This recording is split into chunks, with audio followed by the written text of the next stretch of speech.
चलें जी, हाइब्रिड में दूर दूर जो बातें हो रही हैं ना, वो करीब जाके कर लें।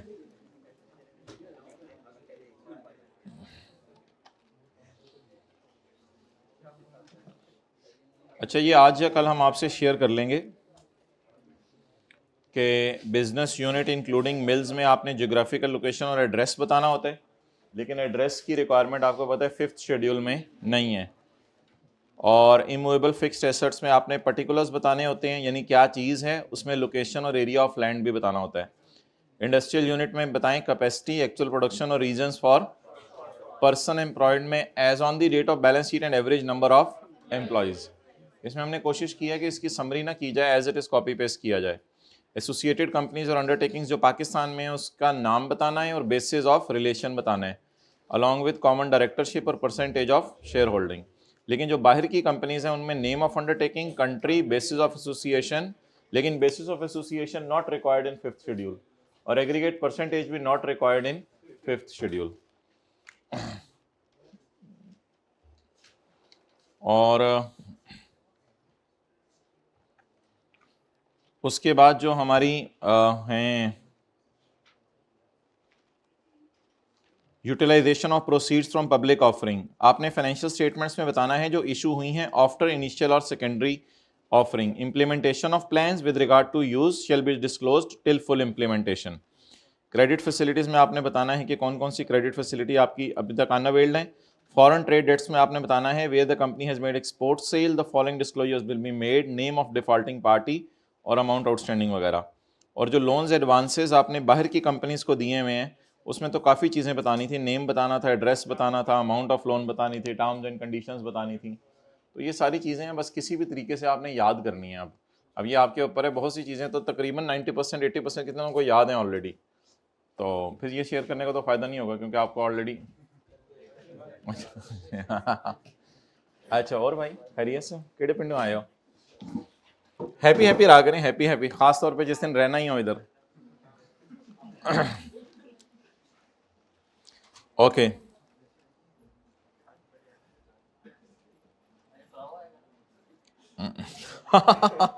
Man I will beat you. अच्छा, देख लेंगे, कुछ कर लेंगे।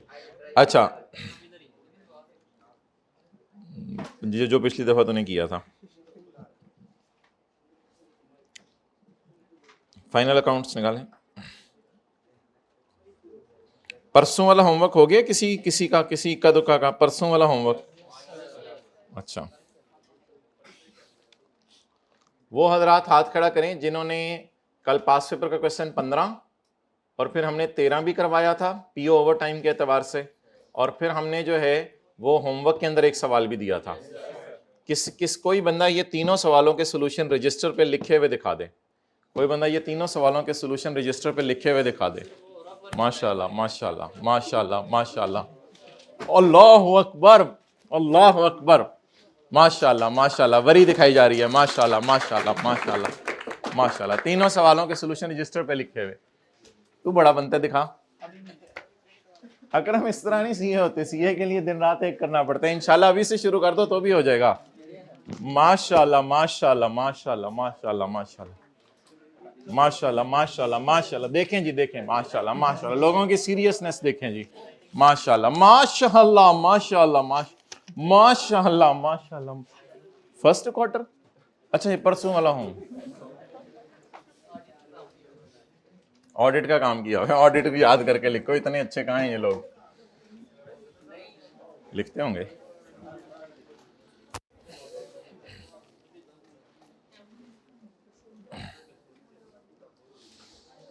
Page number 261 261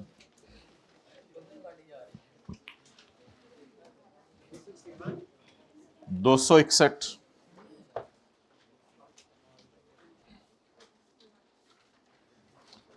The Companies Act 2017 contain a series of appendices called schedules, page 261, which set out detailed bill requirements.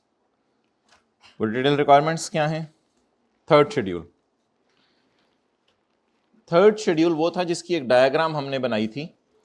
This schedule list the classification criteria of companies, ये large size, medium sized on the basis of company size and whether it is commercial or non-profit. It also specifies the companies which are required to follow the requirements of fourth and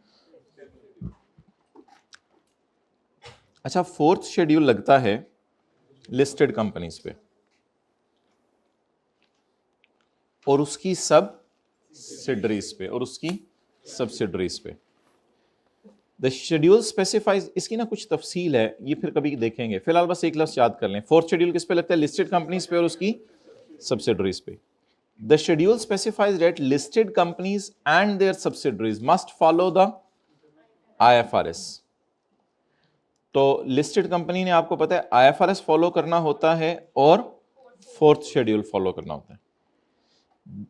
fifth schedule specifies to the financial statement of non listed companies. आगे bracket में फिर वो detail उस diagram में लिखी हुई थी जो हमने कराई थी आपको।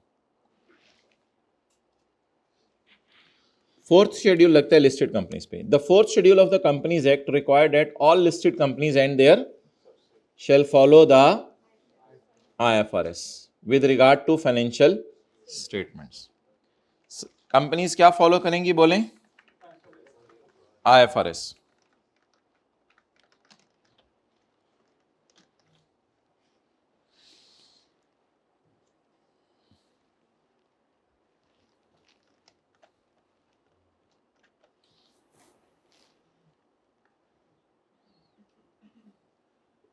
जी फाइनल अकाउंट्स किधर है इधर?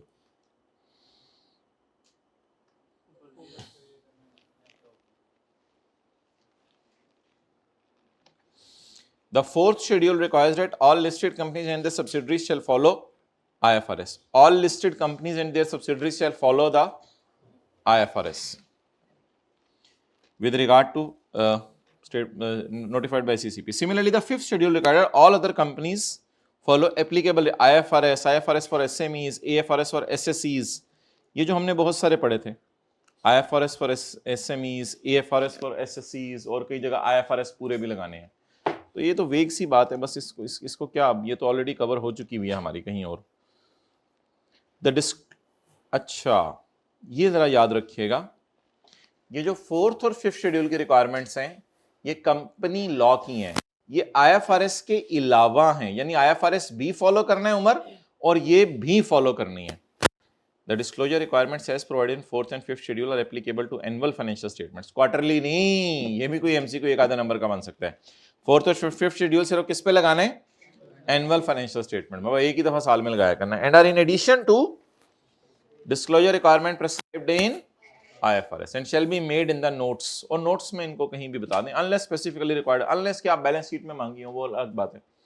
अगर बैलेंस शीट में मांगी है बैलेंस शीट में बना दें, वरना फेस पे वो नोट्स में बना दें ये चीजें।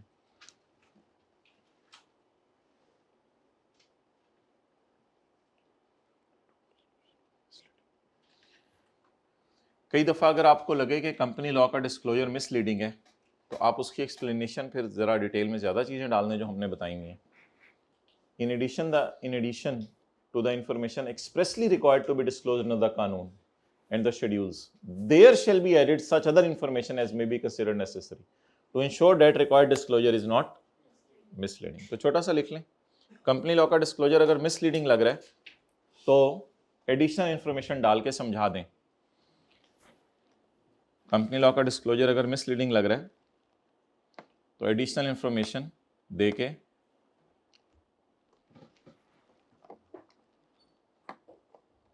समझा दें।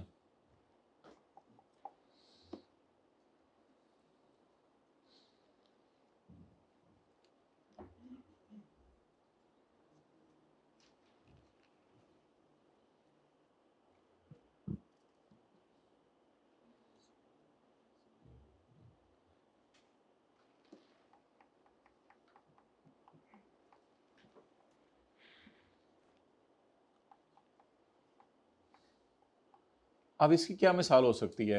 मिसाल के तौर पे ईयर एंड के ऊपर आपके सारे ही एम्प्लॉयज़ रिज़ाइन करके चले गए, बस 5-6 रह गए, 1000 में से सारे रिज़ाइन करके चले गए।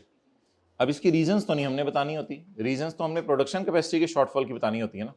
तो यहाँ अब आपको एक मिसलीडिंग सा लग रहा है कि ईयर एंड पे 6 एम्प्लॉयज़, अब लोग कहेंगे यही क्या हो गया भाईजान, ईयर एंड पे 6 एम्प्लॉयज़, तो ये मिसलीडिंग सा लगेगा अब, लेकिन एज ऑन बताने होते हैं। तो नीचे बता दें फिर रीज़न, ये कोई बम धमाका हुआ था, ये हुआ था, या मर गए थे लोग, या फिर किसी वजह से लोगों ने स्ट्राइक कर दी थी और छोड़ के चले गए थे। यही मिसाल बन सकती है, और क्या बन सकती है। अगर कंपनी लॉ के डिस्क्लोजर कभी मिसलीडिंग लगे तो हाईलाइट करें ना, shall be added other information, ये हाईलाइट करें, अदर इंफॉर्मेशन ऐड कर दें, shall be added such other information, कुछ और इंफॉर्मेशन ऐड कर दें अगर मिसलीडिंग लग रहे हैं तो।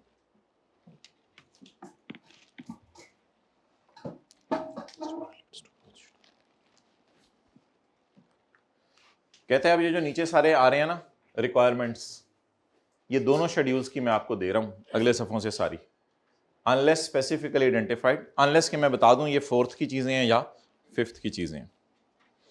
अच्छा,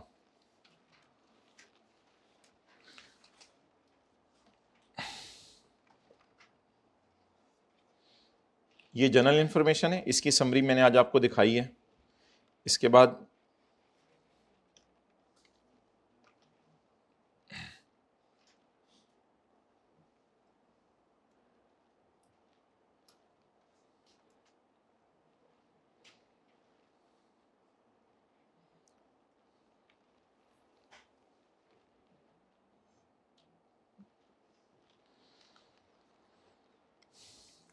page 262 general information, a sort of revision. General information में पहली दो चीज़ें हैं, ये काफ़ी डिटेल से डिस्कस हुई हुई हैं। तीसरी प्लांट की प्रोडक्शन कैपेसिटी है, चौथी नंबर ऑफ एम्प्लॉयज़ की डिटेल है, और पांचवी एसोसिएटेड कंपनीज़ की डिटेल है जो पाकिस्तान में है। अच्छा, इसमें याद रखिएगा कि हम जो है वो क्या कहते हैं 4th और 5th शेड्यूल वाली भी बातें ज़रा ध्यान से देखते रहा करेंगे। और सेकेंडली इसमें ये भी बात याद रखिएगा कि मैंने कहा था ये आमतौर पे पीपी के नोट की दुम में चीज़ें अटैच कर देते हैं, और ये तो पीपी के नोट की दुम में अटैच नहीं करते, लेकिन अगर पीपी के डिस्क्लोजर मांगे तो उसमें ये बताई जा सकती हैं। ये तो एंड पे ही पड़ी होती हैं, ये नंबर ऑफ पर्सन्स भी एंड पे पड़े होते हैं, ये भी फाइनेंशियल स्टेटमेंट में एंड पे पड़ी होती हैं चीज़ें, यानी P&L बैलेंस शीट की किसी आइटम से लिंक नहीं होती। और अगर बाहर के मुल्क के अंदर आपने कोई कंपनीज़ हैं जो आपकी रिलेटेड पार्टीज़ हैं तो उनके ये डिस्क्लोजर हैं, फॉरेन एसोसिएट्स के। और क्रेडिट फैसिलिटीज़ ये भी एंड पे ही पड़ा होगा, utilization of sale proceeds and पे पड़ा होगा। अगर आपने लोन दिया हुआ, एडवांस दिया हुआ या इन्वेस्टमेंट की हुई है फॉरेन कंपनीज़ में तो ये इसकी डिटेल आ रही है, फॉरेन ट्रेड डेट्स की डिटेल आ रही है। इसके बाद शरिया कंप्लाइंट तो ये एक अलग से ही बहस है। Requirements as to statement of financial position, balance sheet की रिक्वायरमेंट्स क्या हैं। ये बैलेंस शीट की रिक्वायरमेंट्स जो हैं, इसमें 5 चीज़ें बैलेंस शीट के फेस पे चाहता है कंपनी लॉ शो करें। ये फिक्स्ड एसेट के डिस्क्लोजर हैं, ये लॉन्ग टर्म लोन्स जो आपने डायरेक्टर्स को दिए हुए हैं और रिलेटेड पार्टीज को दिए हुए हैं। डायरेक्टर्स के 2 डिस्क्लोजर हैं, रिलेटेड पार्टीज के 6 डिस्क्लोजर हैं। फिर ये करंट एसेट्स हैं, जो पास पेपर क्वेश्चन 2 के अंदर हमने स्ट्रॉबेरी और वो वाला सवाल किया था, करंट एसेट्स। करंट एसेट्स में फिर एक छोटी सी चीज़ ये पढ़ी थी हमने। उसके बाद शेयर कैपिटल है, काफ़ी डिटेल से डिस्कस हुआ था 3-4 सवालों में। शेयर कैपिटल के बाद बच गई नॉन करंट लाइबिलिटीज़ और करंट लाइबिलिटीज़। इसको हमने नॉन करंट लाइबिलिटीज़ के नोट के सब नोट में डाला था, और करंट लाइबिलिटीज़ में हमने इसको शॉर्ट टर्म लोन्स में डाल के नीचे कल डिस्क्लोजर दिया था। मैंने कहा था अच्छी तरीके से सफ़े को पढ़ना है। इनको शॉर्ट टर्म लोन में डाल दिया था, और इन दोनों को हमने डाल दिया था ट्रेड एंड अदर पेएबल्स में, और बाकी चीज़ें इनकम टैक्स, डिविडेंड और इंटरेस्ट अलग से शो कर दिया था। और उसके बाद कॉन्टिंजेंसीज एंड कमिटमेंट्स हैं। कॉन्टिंजेंसीज होती हैं गारंटीज वगैरह जो आपने दी हुई हैं, या कॉन्टिंजेंट लाइबिलिटीज़ या प्रोविजंस को भी लोग इसमें डिस्कस कर देते हैं, क्योंकि कॉन्टिंजेंसीज लफ्स कंपनी लॉ का है, कोई उसका नहीं है। और कमिटमेंट से हमने मुराद लिया था कोई लेटर ऑफ क्रेडिट बाहर के मुल्क के लिए खुलवाए हुए हैं, या पाकिस्तान से कोई या फिक्स एसेट खरीद रहे हैं या स्टॉक खरीद रहे हैं, तो उसकी डिटेल आपने बतानी है।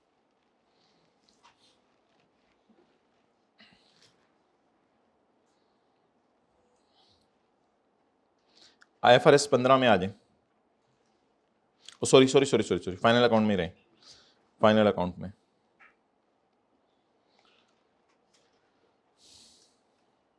अच्छा जी, ये पेज 279 पे बैलेंस शीट बनी हुई है, और 280 के ऊपर भी बैलेंस शीट बनी हुई है, इसको छोड़ें। पेज 281,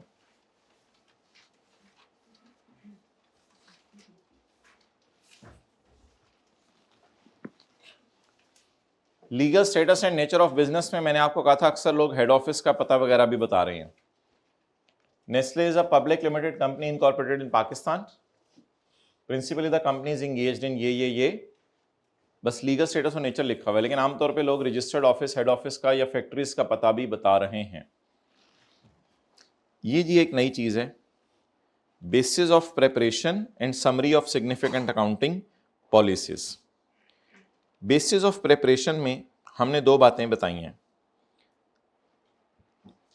बेसिस ऑफ प्रेपरेशन में हम दो बातें बताएंगे, 2.1 और 2.2, और सिग्निफिकेंट अकाउंटिंग पॉलिसीज में हम बताएंगे 2.3।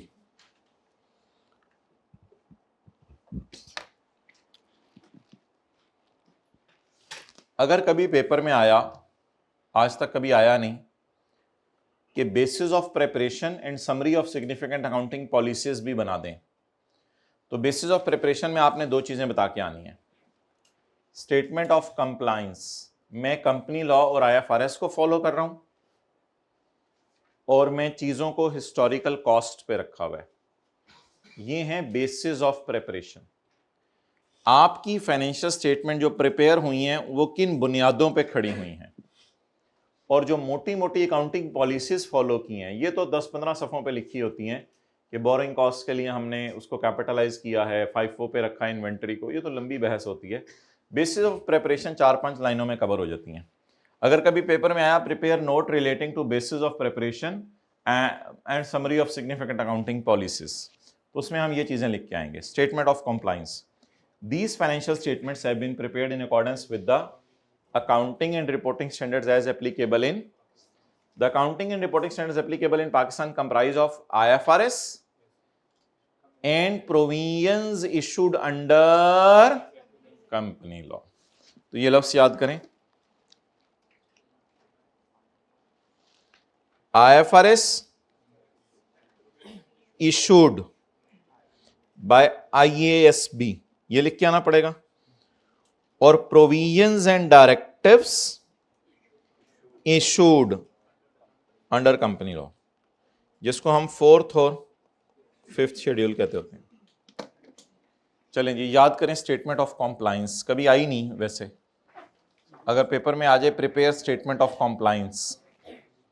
These financial statement have been prepared in accordance with accounting and as applicable in the accounting and reporting standards applicable in Pakistan comprise of IFRS issued by IASB and provisions and directives issued under company law। खत्म होगी। Accounting conventions, these financial statements have been prepared under historical cost convention except land and building, for which revaluation model is used।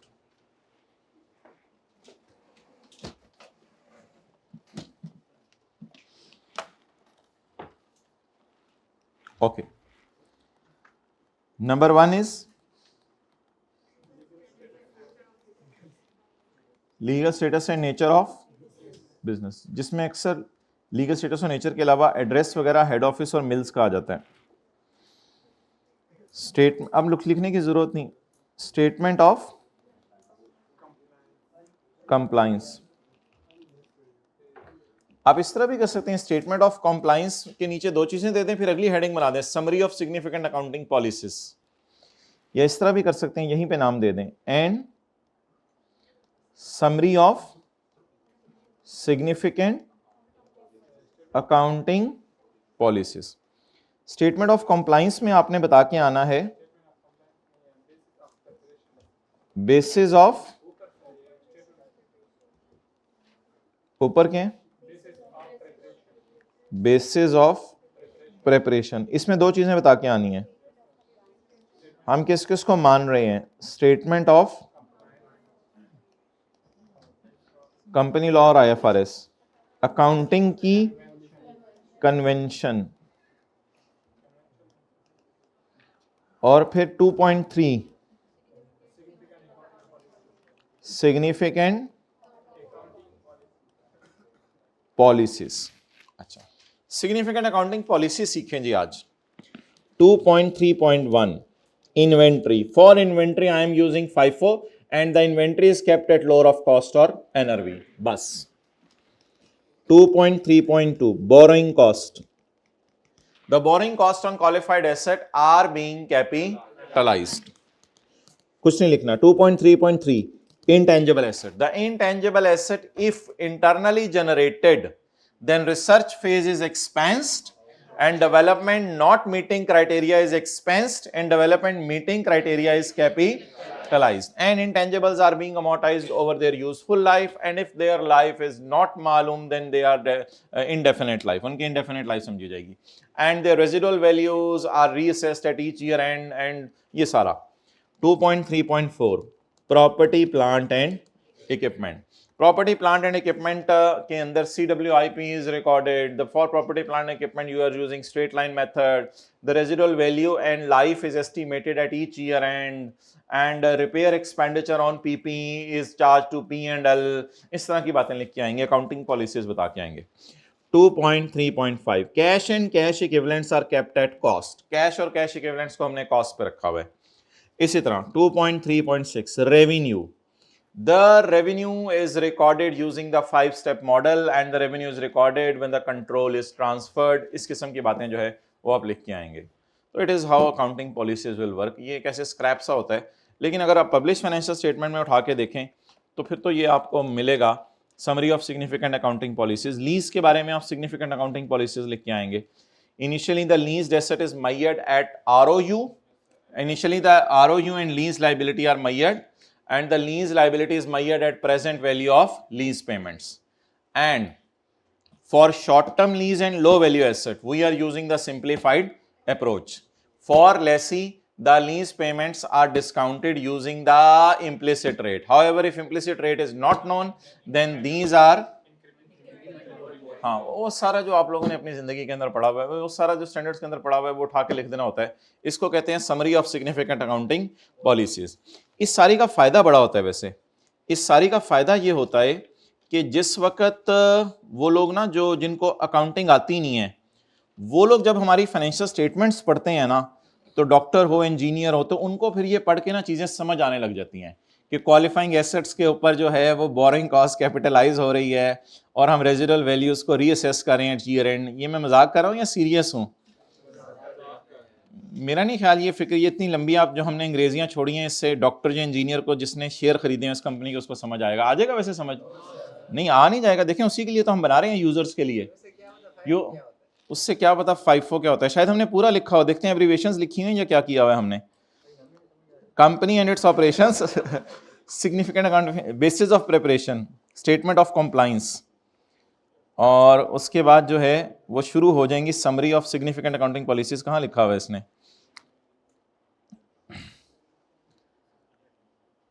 अच्छा जी, CWIP right of use. Right of use are initially measured at cost being present value of lease payment. इससे तो समझ आ जानी चाहिए लोगों को. Initial direct cost any lease payment made at or before. These are subsequently measured at cost less accumulated depreciation. Depreciation is charged on straight line basis. Intangible assets एक non monetary items होते हैं. माशाल्लाह काफी detail में लिखा हुआ है, लोगों को समझ आ जाएगी. Useful life of intangibles are reviewed at the end of each year.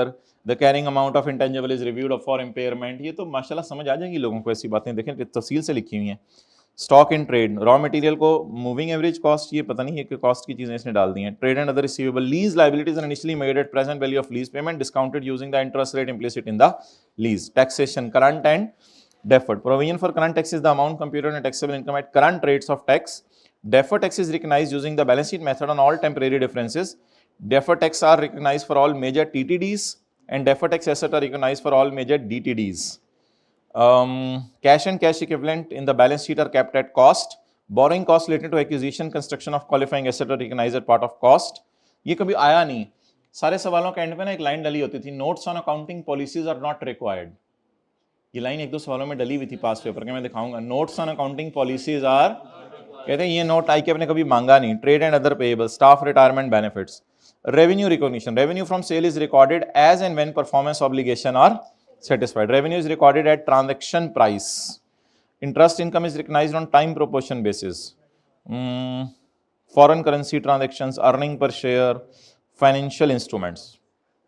Financial assets are amortized at cost. Financial assets at FVTOCI. Financial assets at FVTOCI are held within a business model whose objective is achieved by both collecting contractual cash flows and selling financial asset if a good opportunity arises. Financial asset at FVTPL which are either designated in category or not classified, वो फिर लंबी बहस उसने लिखी हुई है। Financial liabilities, contingent liabilities is disclosed when this is possible obligation. Contingent assets are disclosed when there is a possible asset that arises from past event. Segment reporting and ये never ending stories हैं, ये तो फिर चलती रहे। इसे कहते हैं summary of significant accounting policies। तो कितनी खूबसूरत है ये कि जो हमारा दिमागी नॉलेज है कहीं कोनों कोनों में छुपा हुआ था, आज सारा हमारे सामने आ गया। लेकिन हमने स्टूडेंट की आसानी के लिए थोड़े से अकाउंटिंग पॉलिसीज के नोट्स यहाँ डाल दिए हैं ताकि कम से कम 2-3 दफ़ा आप पढ़ लें घर जाके कि आपको पता चल जाए ये होते क्या हैं। पेज 282 पर आएं।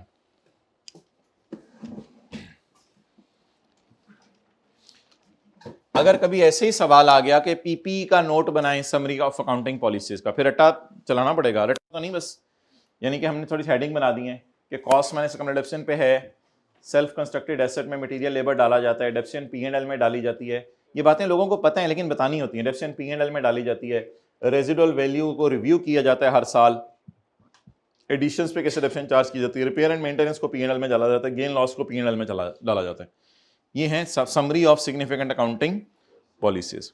इंटेंजिबल्स का नोट आपको तो नहीं पढ़ाया जाएगा, ये अगली दफा वालों को हम पढ़ाएंगे। इंटेंजिबल्स का नोट थोड़ा बहुत अगर आपको आ गया तो बस आप ये लिखाइएगा कम से कम कि research expenditure and development that do not meet the criteria are recognised as an expense. अच्छा, बस इतना सा काफ़ी है, आप लोग लिखाइएगा।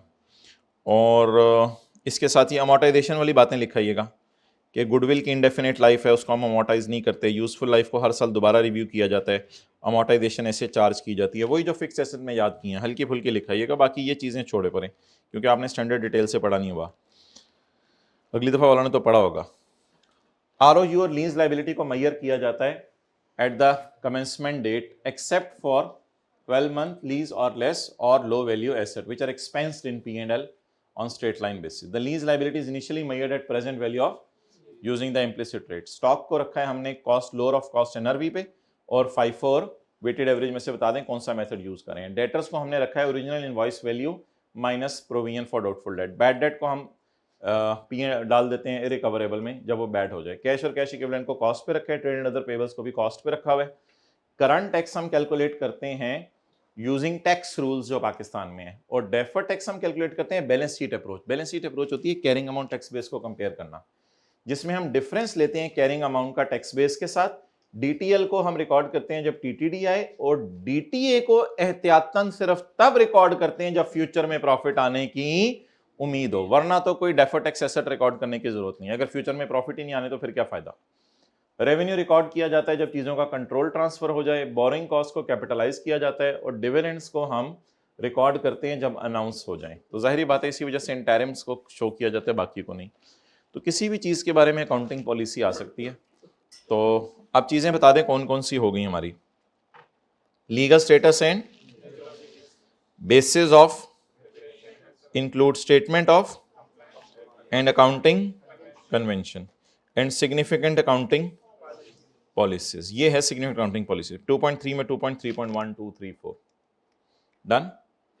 ओके, तो अब यहां से याद करें। पहली चीज क्या है? Legal status and nature of business. दूसरा है बेसिस ऑफ प्रिपरेशन। यहां रुकें। बेसिस ऑफ प्रिपरेशन में कंपनी लॉ, IFRS और कॉस्ट पे चीजें रखी हुई हैं एक्सेप्ट लैंड बिल्डिंग, जिनको हमने रिवैल्यूएशन मॉडल पे रखा हुआ है, और जिसको भी रखा हो। एंड समरी ऑफ, ये फिर हेडिंग इधर आएगी, summary of significant accounting policy. इसमें फिर 2.3.1 सारी चीजों की, सारे स्टैंडर्ड्स की अकाउंटिंग पॉलिसी, जिस स्टैंडर्ड ने जो कहा है। अब अगली क्लास के अंदर इंशाल्लाह हम फाइनल अकाउंट्स के कोई सवाल कर लेंगे और IFRS 15 के कोई सवाल कर लेंगे। फिलहाल कल वाला IFRS 15 का सवाल मुझे पूरा करवा दें। पेज नंबर बताएं। कल वाला जो पास पेपर क्वेश्चन 2 खुला हुआ है, पेज नंबर 208।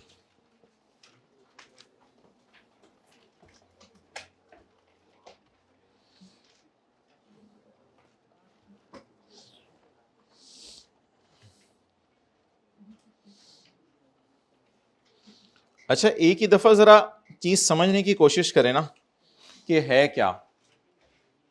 अब आपने चीनी, कॉफी और दूध अगर इकट्ठी मिला के कॉफी का कप लिए तो मैंने कहा था, इधर देखें, पहले ये लाइन लिखें, इसके बाद लगाएं बिकॉज, और ये लिखें, और उसके बाद लगाएं सो, और ये लाइन लिखें, और उसके बाद यहां पर वो फिर मैंने बात की थी फर्दर लिखना है या वो दूसरा लिखना है, हाउएवर, लेकिन उस बहस को जाने दें। फिर ये लाइन लिखें, इसके बाद यहां लफ्ज लिखें बिकॉज। अब देखें ना, इधर इधर ये लाइन लिखें, बिकॉज के बाद ये लिखें, सो कंक्लूजन ये वाला निकालें, और उसके बाद ये लाइन लिखें, बिकॉज के बाद ये लिखें, और उसके बाद सो में ये लाइन लिखें, और उसके बाद एक लाइन कंक्लूजन दे दें। तो अगर हमने कॉफी बनवाई है दुकान से, तो the customer can take benefit from the sugar, coffee and doodh on its own because these are regularly sold separately. So, अब आगे बोल दें, so these are distinct on its own, on its own का लफ्ज लिखाइएगा, these are distinct on its own, अपनी जात में अलग अलग है। और फिर अब एंटिटी इनको इकट्ठा करके बेच रही है, तो फर्दर की बजाय बेहतर है हाउएवर लिखाइएगा, लेकिन अगर नहीं भी लिखना तो आपकी मर्जी है, एंड भी लिख सकते हैं। However the entities promise to transfer the goods is not is not separately identifiable from other promises because entities providing significant integration service जिसमें उन सारी चीजों को इकट्ठा कर रही है। So these are not distinct in the context of, therefore there is only, that is the sale of coffee, but अगर चीनी, कॉफी और दूध अलग अलग खरीदेंगे तो बताएं, the customer can on its और together with other resources because these are regularly sold separately भी लिख सकते हैं, this could be used consumed separately भी लिख सकते हैं, दोनों बातें लिख सकते हैं। सो These three things अलग शॉपरों में पैक करवाई आपने, आप बड़े, आपको घर में शॉपरों का स्टॉक चाहिए, आपने 3 शॉपरों में पैक करवाई, these are distinct on its own। Further यहां लिख दीजिएगा वैसे however की जगह, लेकिन मर्जी आपकी। The entities promise to transfer the good, आए भाई ने बोल दिया is not separately, 3 शॉपर अलग अलग हैं। The entities promise to transfer the good is separately identifiable from other promise। चीनी का प्रॉमिस अलग है, दूध का अलग है, because entity is not providing integration service or significant modification, ये छोड़ा करें, और significant, therefore नहीं, so these are not, these are distinct in the context of contract as well, इधर भी डिस्टिंक्ट है, therefore there are 3 performance obligation. एक मिसाल है जो हमने आपको दी थी, वो थी एमआरआई मशीन और उसका प्रिंटर, उसमें फिर आप जवाब देके आइएगा, the customer, excellent, the customer cannot benefit from the MRI machine and its printer on its own or together with other resource because these are not regularly separately sold by us or other suppliers. Therefore because so these are not distinct on its, अब आगे जाने की जरूरत नहीं है, अब आगे जाने की जरूरत नहीं है, यही डिसाइड हो गया ये कितने वादे हैं, अब आगे टेस्ट लगा के कुछ हो नहीं सकता, अब आगे जैसे आईफोन और उसका सॉफ्टवेयर है, बस वो एक ही वादा है, फिर आगे रुक जाएं, बस आगे अब डिस्कशन नहीं करनी। इस साइड पे क्यों नहीं जाने की जरूरत पड़ी, उधर ही पता चल गया है एक वादा है। लेकिन ये तो हाईली स्पेशलाइज्ड चीजें हैं जो एमआरआई मशीन बना के दे रहे थे। लेकिन कई दफा रिमोट कंट्रोल और जो गाड़ी बच्चों की होती है वो हमसायों के रिमोट से भी चल जाती है। वो मैंने एक अजीब सी मिसाल दी थी, वो मैंने कहा कि अभी टेस्ट नहीं करेगा ये रिमोट कंट्रोल वाली गाड़ी।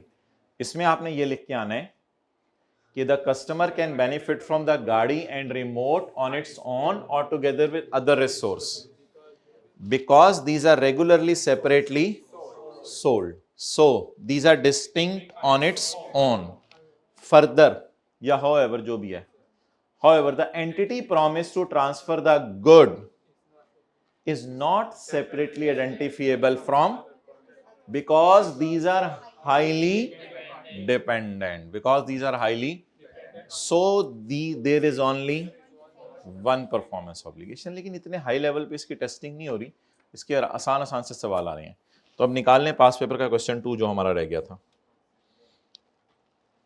Page number 208।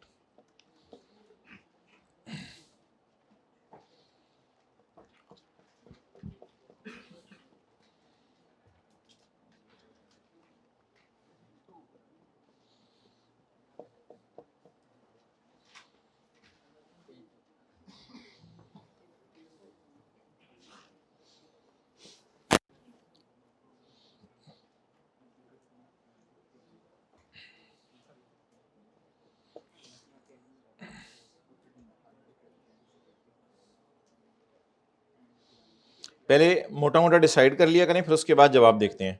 Solutions limited software developer entered into a 2-year contract with the customer to provide software licence including future software update. अच्छा, इंस्टॉल नहीं किया उसने, इंस्टॉल नहीं किया, इंस्टॉलेशन आसान होगी, फिर इंस्टॉलेशन का जिक्र ही नहीं। लाइसेंस दे दी है, लाइसेंस का मतलब है सीडी दे दी है, या वो जो एक फाइल सी छोटी सी नहीं होती, ईमेल कर दी है जिस पे आप बटन दबाते हैं तो इंस्टॉल होना शुरू हो जाती है, तो लाइनें चलना शुरू हो जाती हैं, वो फाइल सी भेज दी है। एक सॉफ्टवेयर लाइसेंस उसने भेजा। इसके अलावा उसने कहा फ्यूचर में सॉफ्टवेयर अपडेट करूंगा, और उसने कहा है कि बाद में आपको मेंटेनेंस सर्विसेज भी देता रहूंगा। The software licence would remain functional even if updates and support is not. अगर अपडेट ना आए और सपोर्ट सर्विस ना हो तो भी काम चलता रहता है। इसका मतलब यह है कि अगर सॉफ्टवेयर अपडेट ना भी हो तो कोई नहीं, 10 साल पुराना माइक्रोसॉफ्ट ऑफिस भी आपको पता है लोग चला रहे हैं, माइक्रोसॉफ्ट ऑफिस, माइक्रोसॉफ्ट विंडोज भी कई लोग पुरानी चला रहे हैं, और सपोर्ट की जरूरत नहीं है, क्योंकि सिस्टम में कई दफा बग्स आ जाते हैं, कोई मसला होता है, उसको सही कराने के लिए आप सपोर्ट लेते हैं। लेकिन वो सपोर्ट भी कहते हैं जरूरी नहीं है, लोग बग्स के साथ ही चलाए जाते हैं। लोग कहते हैं यार ये करके ना ये मसला होता है, इस मसले का हल मैंने निकाल लिया हुआ है, मैं ऐसी सपोर्ट लेके उनके पैसे दूँ तो ठीक है। कई ओवन होते हैं, मशीन होते हैं, उसमें 2 मिनट मुसलसल खाना गर्म करो तो मसला हो रहा होता है, अब आप कहते हैं मेंटेनेंस करानी नहीं, चलो 1.5 मिनट करके फिर बंद कर दिया करो, फिर दोबारा 1.5 मिनट चला लिया करो। तो सपोर्ट सर्विस इस तरह अवॉइड हो सकती है। सपोर्ट सर्विस जुगाड़ लगाना जिसे आप कहते हैं, पता नहीं, तो सपोर्ट सर्विस इस तरह अवॉइड हो सकती है। कहते हैं ये सपोर्ट सर्विस और software updates are not necessary. लोग पुराने सिस्टम्स पे 20-20 साल चलते रहते हैं, कोई दादा ने ये सॉफ्टवेयर इंस्टॉल किया हुआ है, चल रहे हैं, नया सॉफ्टवेयर बहुत महंगा है, उसी पे गुजारा चला रहे हैं, कोई मसला नहीं। आप मुझे ये बता दें कितनी चीजें हैं सवाल में, कितनी गुड्स हैं? शायद 2 गुड्स हैं, एक सर्विस समझ लें या जो भी समझ लें। सॉफ्टवेयर लाइसेंस है, सॉफ्टवेयर अपडेट है, और सपोर्ट सर्विस। अब आप बता दें क्या ये चीजें अपनी जात में अलग अलग हैं? जी बिल्कुल, ये चीजें अपनी, इसमें एक चीज मैंने कहा था आपने मिक्स करनी है, वो है हाईली कस्टमाइज्ड इंस्टॉलेशन। उसको आपने कहना है कि इन आउटपुट को मॉडिफाई कर रही है एक इनपुट, वो 2 चीजें मिलके मॉडिफाई हो रही हैं, ये चीज सामने आ रही है। लेकिन ये चीजें अपनी जात में अलग अलग हैं। जात में अलग अलग क्यों हैं? Because I can use the software on its own and I can use the update and support with the readily available resource that is license। कई दफा चीजें ऑन इट्स ओन मदद नहीं कर सकती। Keyboard, laptop on its own use हो सकता है, keyboard on its own use नहीं हो सकता। आप अगर सॉफ्टवेयर अपडेट खरीद लें और सपोर्ट खरीद लें और सॉफ्टवेयर ना हो तो थोड़ा सा जरा अगर मैं आज खुल के बात करूं तो इसमें आप लिख सकते हैं I can take the benefit from the software on its own and I can take the benefit from support service and update with the other resource that is readily available to me, which is software. अगर इतना बारीक जाकर discuss करना है, I came नहीं इतनी उसमें जा रहा हूं, उसको पता है कि ये बेसिक लेवल पे उसने टेस्टिंग करनी है स्टेप 2 की, तो yes we can say we can use the software on its own and we can use the update and support with a readily available resource which is called as software. Therefore these three things are distinct. ये अपनी जात में क्या है, अलग अलग है. Next एक बात याद रखिएगा, सॉफ्टवेयर अपडेट और सपोर्ट सर्विस इतने बुरे तरीके से मर्ज नहीं होती कि बाद में उसको वापस अपनी हालत में ना लाया जा सके. तो बाय डिफॉल्ट हमेशा याद रखिएगा सॉफ्टवेयर अपडेट और सपोर्ट सर्विस कभी भी इंटीग्रेशन के माने में नहीं आएगी, कभी भी मॉडिफाई नहीं होगी, कभी भी इनको हाईली डिपेंडेंट नहीं समझा जाएगा. हाईली डिपेंडेंट तो है ही नहीं, वो कह रहे हैं सॉफ्टवेयर चल सकता है दोनों चीज़ों के बगैर, इसलिए डिपेंडेंसी तो चीज़ों में पाई नहीं जा रही. तो इस वजह से हम ये कंक्लूजन निकालेंगे ये अपनी ज़ात में भी अलग अलग हैं और कॉन्ट्रैक्ट के कॉन्टेक्स्ट में भी अलग अलग हैं. ये अपनी ज़ात में भी अलग हैं. हाईली डिपेंडेंसी तो आप देखें ना करें, वो तो एक बड़ी हाई लेवल की टेस्टिंग है, इसको तो बस छोड़ दिया करें. आप बस ये देख लिया करें सिग्निफिकेंट इंटीग्रेशन और मॉडिफिकेशन हो रही है या नहीं. अब मैं आपसे सवाल पूछता हूं, क्या सपोर्ट सर्विस देना सिग्निफिकेंट इंटीग्रेशन या मॉडिफिकेशन है? बिल्कुल भी नहीं. सपोर्ट सर्विस देना ये होता है कि एसी को आके 6 महीने बाद 2 महीने बाद इसकी चीज़ें निकाल के साफ कर देना, इसके अंदर गैस भर देना. It is a support service. There is no integration or modification. And software update is also not a integration unless के कभी सवाल में कोई कह दे, वो फिर अलग बात है. वो फिर मैं बात कर दूं जो मेरे ख्याल से आपके सिलेबस से बाहर की है. अगर कोई सपोर्ट सर्विस ऐसी है ना जिसने सॉफ्टवेयर के अंदर हर साल ऐसे इंटीग्रेट होना है कि सॉफ्टवेयर की असली हालत ही वो बदला करेगी, फिर पूरे सॉफ्टवेयर का ही रेवेन्यू मजबूरन ओवर टाइम रिकॉर्ड करना पड़ेगा, क्योंकि फिर आप सॉफ्टवेयर और सपोर्ट सर्विस को मिला के कोई एक इकट्ठी चीज़ बेच रहे हैं. वो फिर लंबी बहसें हैं, उनमें जाने की ज़रूरत नहीं है. हम सिर्फ आपको ये बता रहे हैं कि सॉफ्टवेयर ऑन इट्स ओन एक क्या चीज़ है, distinct. Software on its own क्या चीज़ है, और सपोर्ट सर्विस और software update on its own कोई चीज है या टुगेदर विद अदर रिसोर्स एक चीज है. इसलिए अपनी जात में क्या है, अलग अलग. कॉन्ट्रैक्ट के कॉन्टेक्स्ट में बताएं, आपसे वैसे पूछ रहा हूं, सपोर्ट सर्विस चीजों की, गाड़ी की मेंटेनेंस, एसी की मेंटेनेंस, सपोर्ट सर्विस चीजों की, क्या इतने बुरे तरीके से चीज को इंटीग्रेट या मॉडिफाई कर देती है कि बाद में अपनी असली हालत में नहीं आ सकती? और अपडेट तो कभी भी सिग्निफिकेंटली मॉडिफाई नहीं करता. कई लोग अपडेट करने के बाद दोबारा कहते हैं पुराना वर्जन ले आओ, यार ये मुझे अपडेट मुझे पसंद नहीं आया, ये अपडेट से और ही ज़्यादा मसले शुरू हो गए हैं. तो अपडेट को अनडू करने की भी ऑप्शन होती है. तो डेट्स वाई ये हमेशा अपनी ज़ात में भी चीज़ें अलग होंगी. और अच्छा जी, अब इनका जवाब जो है वो कैसे बनेगा, ये जवाब हम आपको भेज देते हैं. चलें आप ही करवाना शुरू करें, मुझे शुरू करवाएं, बोलें.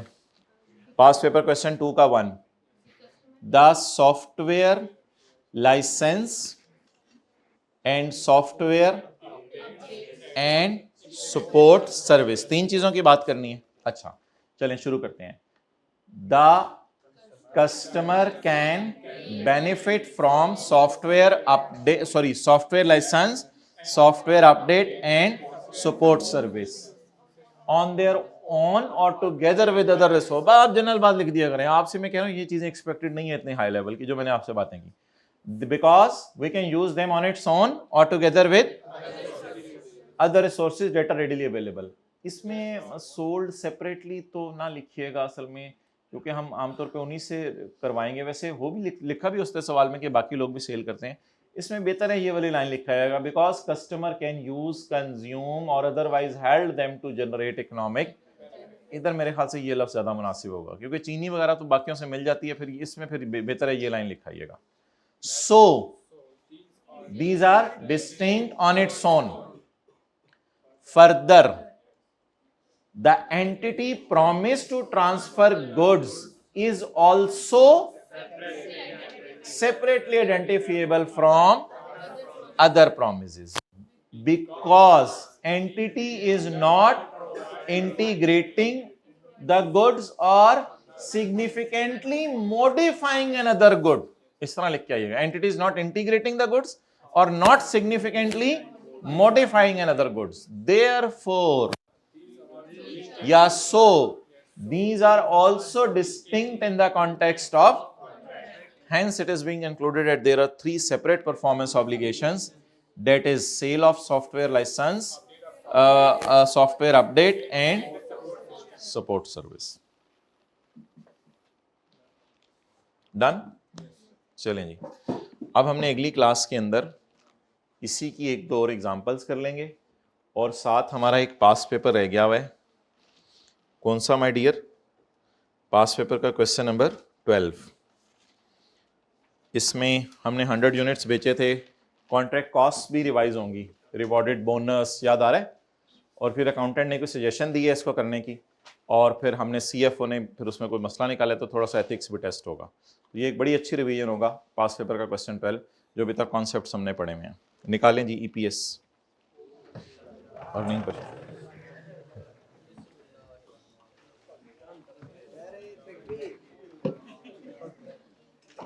नाराज हो गया.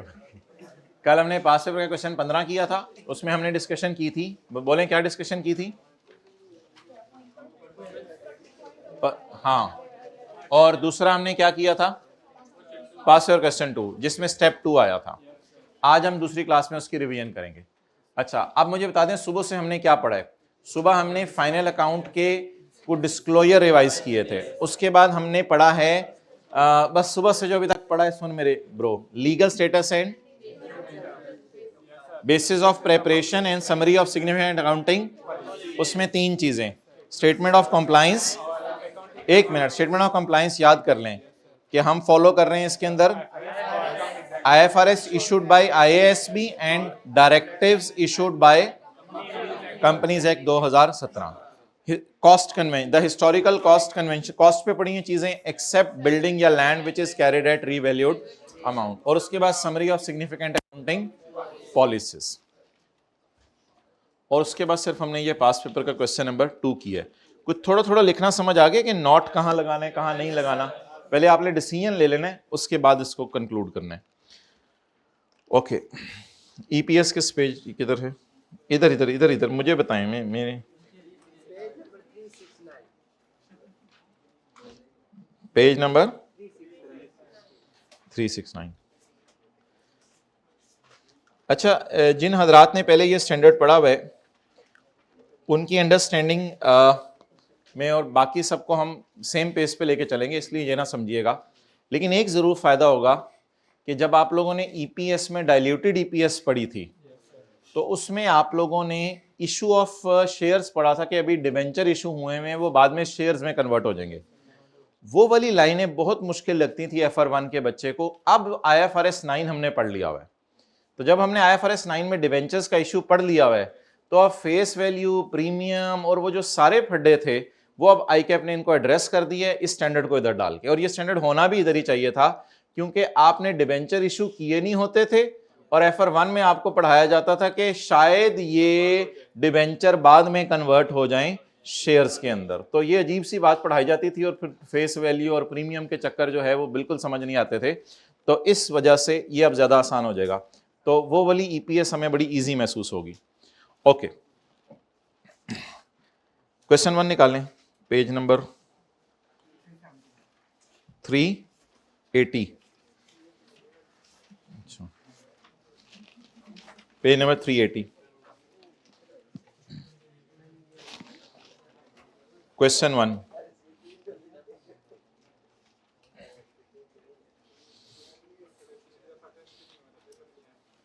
भाई कह रहे हैं पिछली दफा FR1 में आया भी नहीं इसका सवाल.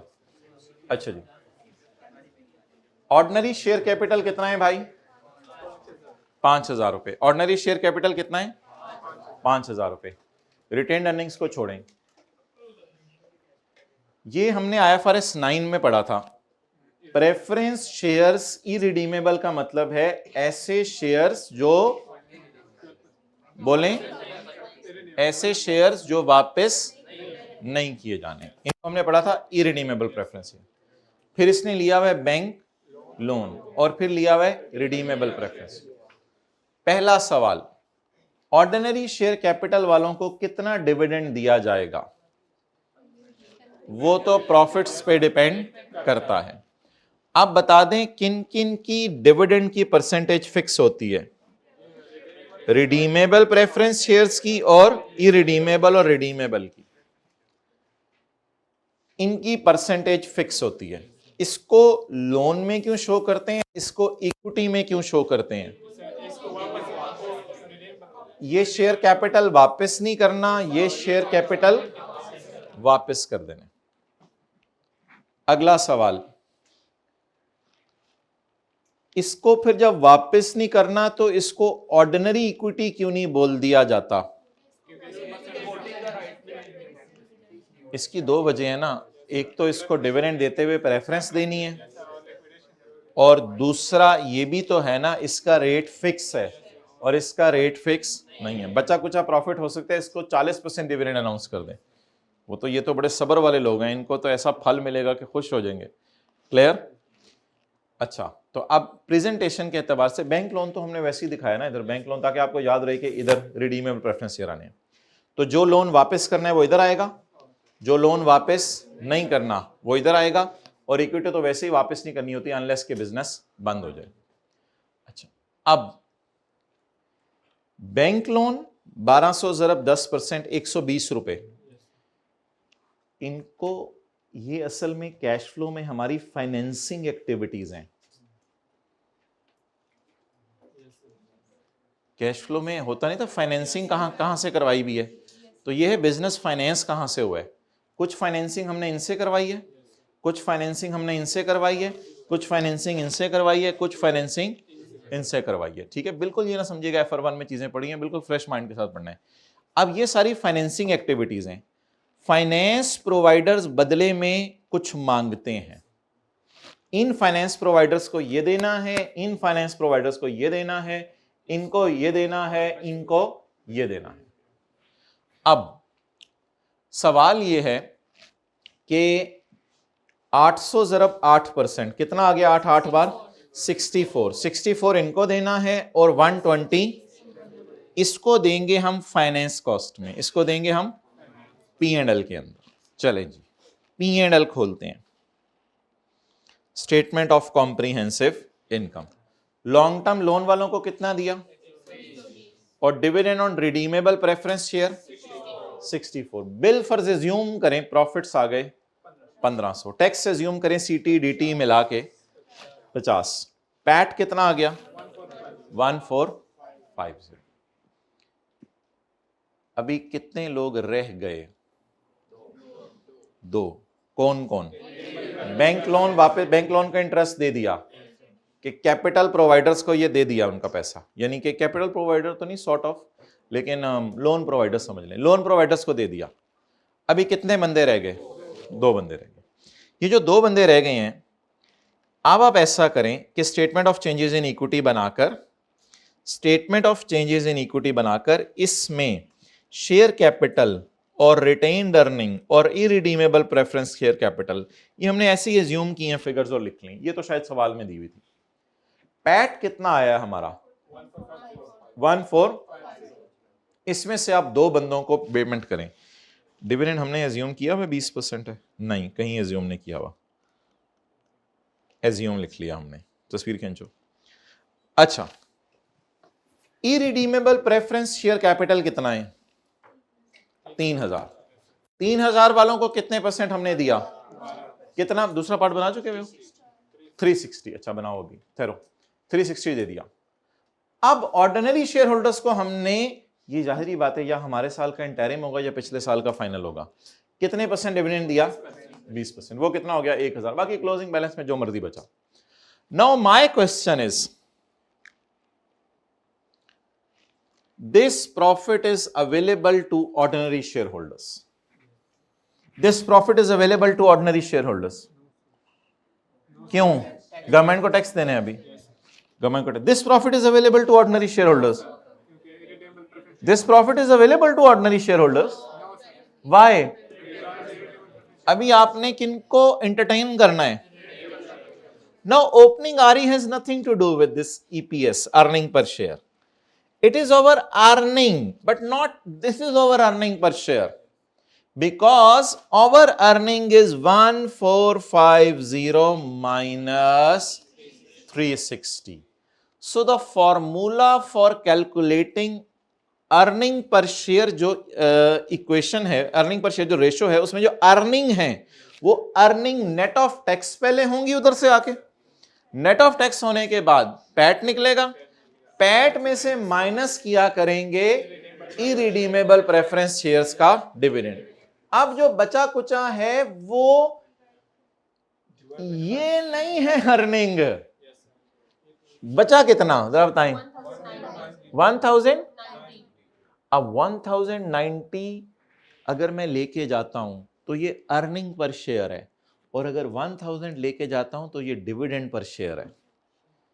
हम अभी कौन सा टॉपिक शुरू किया है, अर्निंग पर शेयर या डिविडेंड पर शेयर? अगर मुझे डिविडेंड पर शेयर चाहिए तो अर्निंग में से जो बांटा, और अगर मुझे डिविडेंड पर शेयर चाहिए फिर ये चाहिए, और अगर अर्निंग पर शेयर चाहिए सो अब बताएं जी, हमारे पास इंटरेस्ट ऑन लोन और रिडीमेबल प्रेफरेंस शेयर को देके कितना बचा, इसको नेट ऑफ टैक्स करें कितना आ गया।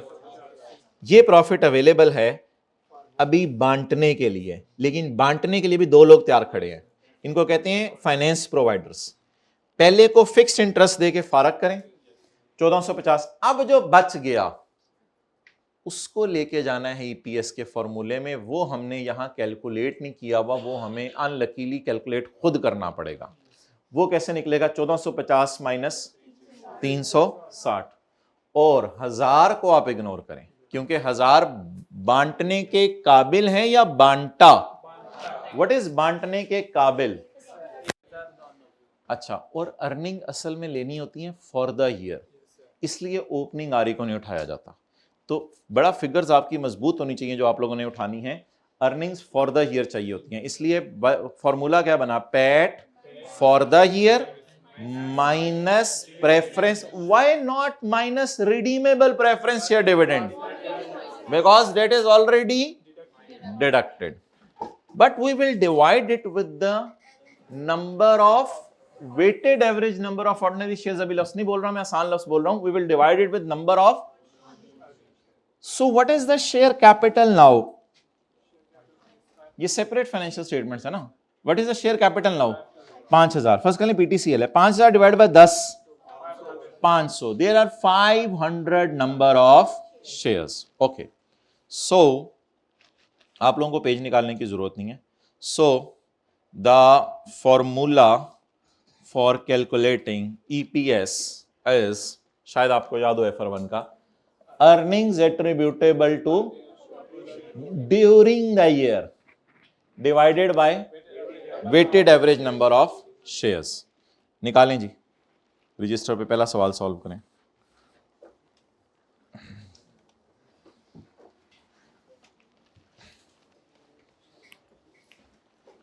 कितने खुश हो रहे हैं पुरानी चीज देख। अच्छा, अर्निंग पर शेयर, बहरहाल ये नसीब वालों को मिलती। Earning per share 2010 चपेड़ 2015, question number ठीक नहीं पकड़ा हुआ, 2015 जी बोलें। और नहीं पैट माइनस नहीं, पहले फॉर्मूला बताएं। Earnings attributable to ordinary share divided by weighted average number of कौन से shares? Ordinary shares in issue divided by weighted average number of ordinary shares. Okay. So what is the PAT for 2015? Okay. One for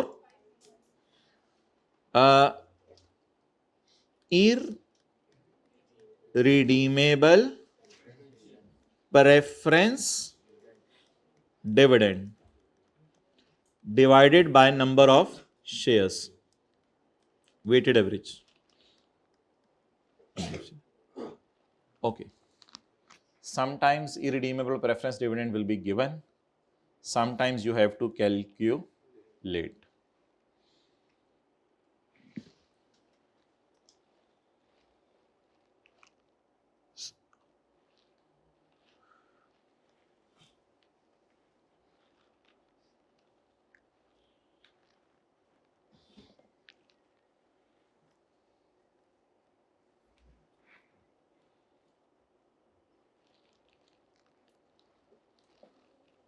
Okay, now tell me, what is this? Calculate करें आप लोग वो ना 360 ना उठाएं, आप calculate करें. What is this? ये लोन तो नहीं है, ये इक्विटी है, हमने जो रेज की हुई है किन से? इरिडीमेबल. इसको मल्टीप्लाई करें 12% से, 3000 ज़रब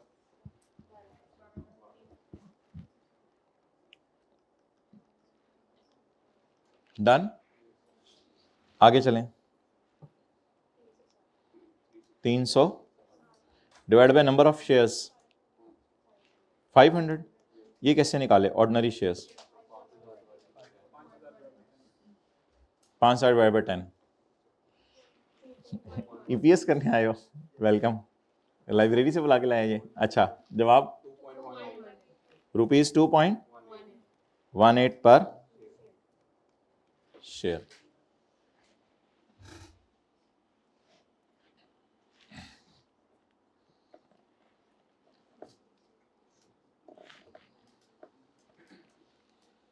ओके जी, अब आपके लिए चैलेंज है जो हम सेल्फ मेड क्वेश्चन बना रहे हैं वो करना.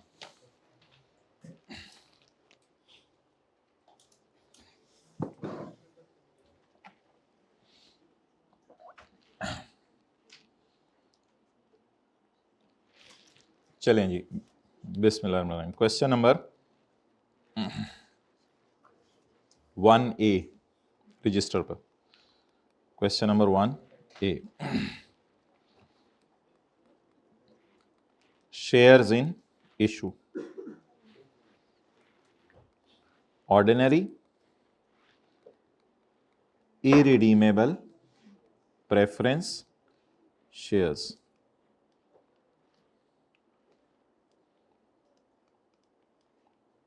$4,000, $1,500. Face value. Ordinary ₹10 each. Irredeemable ₹15 each.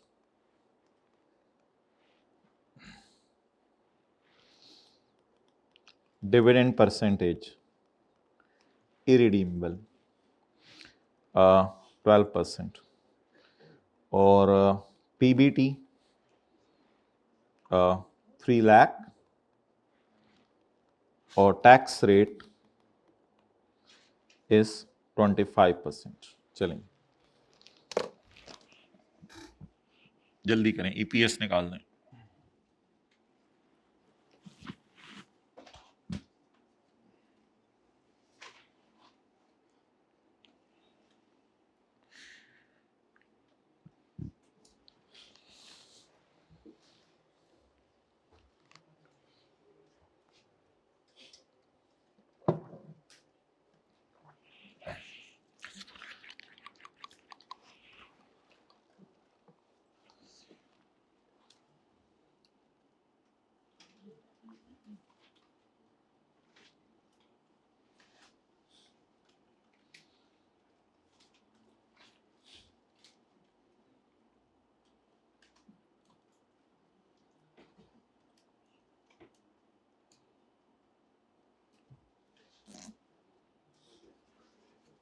निकल आई?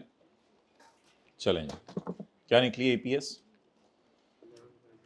11.25. और जी किसी की? और हाँ जी 55, 11. लो जी, FR1 में पढ़ा हुआ है हमने.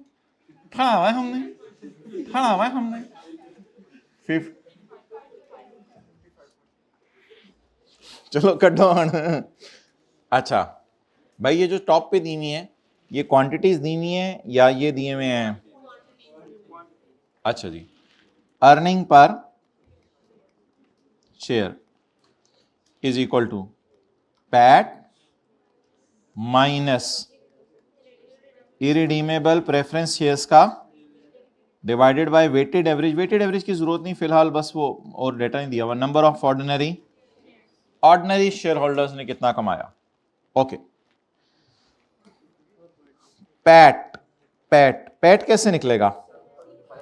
पैट 3 लाख इंटू 75% भी कर सकते हैं। कितना? 225,000,000। ये पैट निकल आया। अब देखते जाइएगा जहां जहां गलती हो रही है। इरिडीमेबल का डिविडेंड, इरिडीमेबल का डिविडेंड,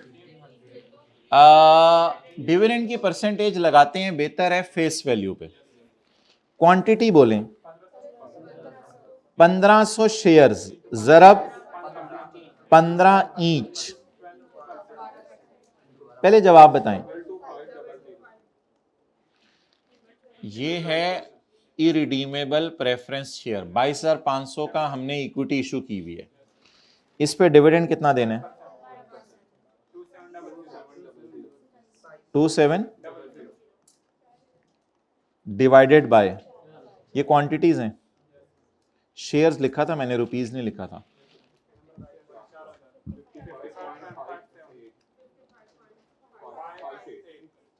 $55.58 पर शेयर।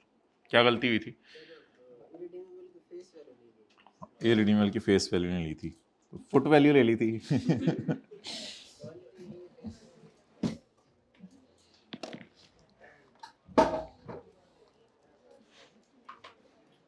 ये तो अभी हम जब मंडे से एमसीक्यूज डालना शुरू करेंगे नोट्स में तो फिर चीखें निकलेंगी इंशाल्लाह। जी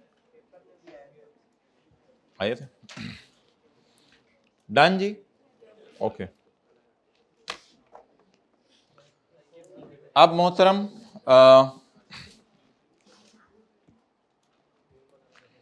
एक इशू आता है बोनस शेयर्स का। उससे पहले एक इशू आता है, क्वेश्चन लिखें खुद, क्वेश्चन नंबर 1B। अब जो हम अगला कॉन्सेप्ट करने लगे हैं, issue of shares at market price, issue of shares at market price.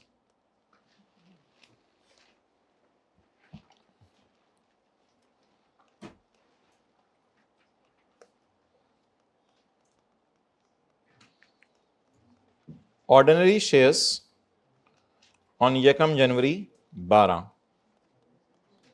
3,000।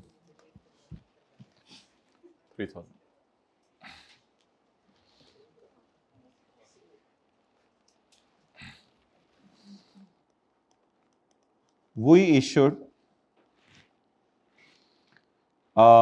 2,000 shares at ₹25 per share on यकम जनवरी, यकम अक्टूबर कर लें, यकम अक्टूबर 12। We issued shares।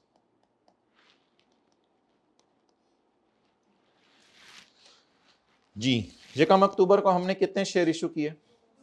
2,000। पहले से कितने पड़े हुए थे हमारे पास? 3,000। अच्छा जी, पैट 31 दिसंबर 12 और 31 दिसंबर 13।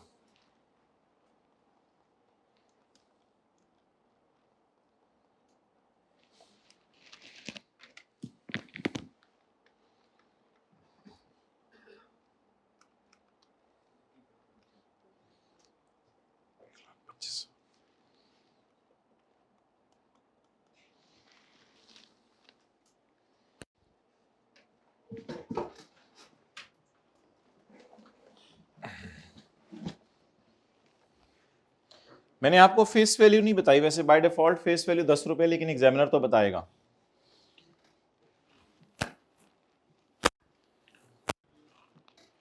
अब हमने ईपीएस निकालनी है 2012 की और 2013 की। शेयर कैपिटल में चेंज कब आई है बताएं, शेयर कैपिटल में चेंज कब आई है? 2012 में, बल्कि 11-12 बनेगा ना, मुझे तो लग रहा है 2011 और 12 उठा हो गया, 2011 और 12 इस तरह कर लें। अच्छा मुझे बताएं 2000, सवाल सेट कर लें पहले सारा। मुझे बताएं 2012 के पहले दिन हमारे पास कितने शेयर्स हैं? हमारे पास शेयर हैं या हमने इशू किए हुए हैं? हमने इशू किए हुए हैं। हमें और सरमाए की जरूरत पड़ी, हमने बिजनेस एक्सपैंड करना था, तो हमने शेयर इशू कर दिए एट मार्केट प्राइस। हमने कैश डेबिट किया होगा 2000 ज़रब 25 रुपए, और शेयर कैपिटल क्रेडिट किया होगा, अगर फेस वैल्यू 10 रुपए है तो 2000 ज़रब 10 रुपए, और बाकी डाला होगा शेयर प्रीमियम अकाउंट में। इस एंट्री को हम नहीं कर रहे, वो अभी हमारी डिस्कशन नहीं है। अच्छा जी, अब मुझे बताएं कि 2012 के स्टार्ट में कितने शेयर्स हैं? 3000। इस दिन फर्दर कितने इशू किए? 2000। डन।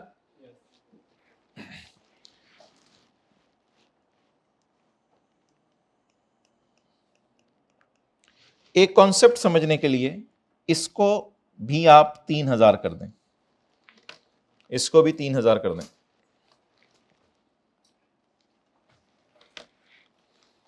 अच्छा अब मुझे बताएं पिछले साल 3000 शेयर्स ने कितना कमा के दिया? ये कौन सा साल है माय डियर? 11। और ये कौन सा साल है? 12। पिछले साल का पैट बताएं। पिछले साल 3000 शेयर्स ने कितना कमा के दिया? जल्दी बताएं। 5 लाख। इस साल 3000 शेयर्स ने अपना रोल प्ले किया 9 मंथ्स, और 6000 शेयर्स ने अपना रोल प्ले किया 3 मंथ्स। या दूसरे तरीके से समझ लें, 3000 शेयर्स ने पूरा साल हेल्प की, और नहीं आपने 3000 कर दिया, 3000 शेयर्स ने पूरा साल हेल्प की, और 3000 शेयर्स ने 3 महीने हेल्प की। ठीक है, या बोलें 3000 शेयर्स ने 9 मंथ्स हेल्प की, और 6000 शेयर्स ने 3 महीने हेल्प की। और हमें कितना कमा के दिया? हमें कितना कमा के दिया?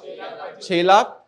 मैंने जानबूझकर कैलकुलेटर, मैंने उधर नीचे रख लिया, मैंने एक दफा लिया तो मैंने जानबूझकर अर्निंग को बूस्ट प्रोपोर्शनेटली कराया है। कैसे?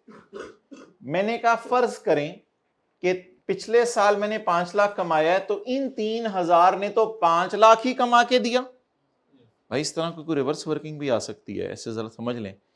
तो 5 लाख इन 3000 ने कमा के दिया पिछले साल, तो इन 3000 ने अगले साल भी कितना कमा के दिया? बोले 5 लाख। और अब मैंने फिर एज्यूम किया कि ये वाले 3000 शेयर पूरा साल अगर कमाते तो फर्ज करें 5 लाख कमाते, ऐसी रॉकेट साइंस होती तो नहीं कंपनी में। ये 3000 शेयर पूरा साल कमाते तो कितना कमाते?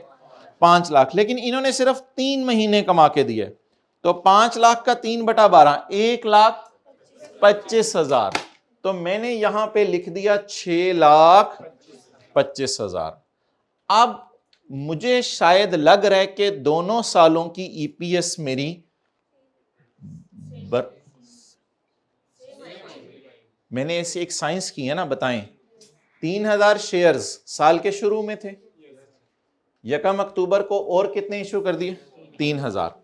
इन 3000 ने पिछले साल कितना कमा के दिया? 5 लाख। इन 3 और 3 ने मिला के कितना कमा के दिया? शायद इस 3 ने ऐसे बिजनेस में होगा कभी नहीं, नेवर एवर, कोई बिजनेस दुनिया का ऐसा नहीं होगा, लेकिन कॉन्सेप्ट क्लैरिटी के लिए इन 3000 ने कितना कमा के दिया? 5 lakh, for the sake of discussion. और इन 3000 ने सिर्फ कितना कमा के दिया? 3 महीने। तो 5 लाख अगर साल में कमाया गया है तो 3 महीने में कमाया जाएगा 1,25,000। टोटल कितना कमा दिया? 6,25,000। डन। ये बात समझ आ गई? ओके। अब ईपीएस निकालते हैं 2011 की और 2012 की। 2011 की ईपीएस निकालने के लिए हमें कोई वर्किंग नहीं करनी पड़ेगी, क्योंकि what is PAT, what is irredeemable preference share, what is irredeemable preference dividend, 0 divided by number of ordinary shares, 0.67। ये अर्निंग पर शेयर किस साल की होगी? 11 के आसमानों पे पहुंची, 166 रुपए हर शेयर पे हमने कमाए। डन। अगले साल आई ईपीएस 2012 6,25,000। आप बताएं, जल्दी बैठे जरा हाइब्रिड में, आप बताएं बेस में कैसे चलूं?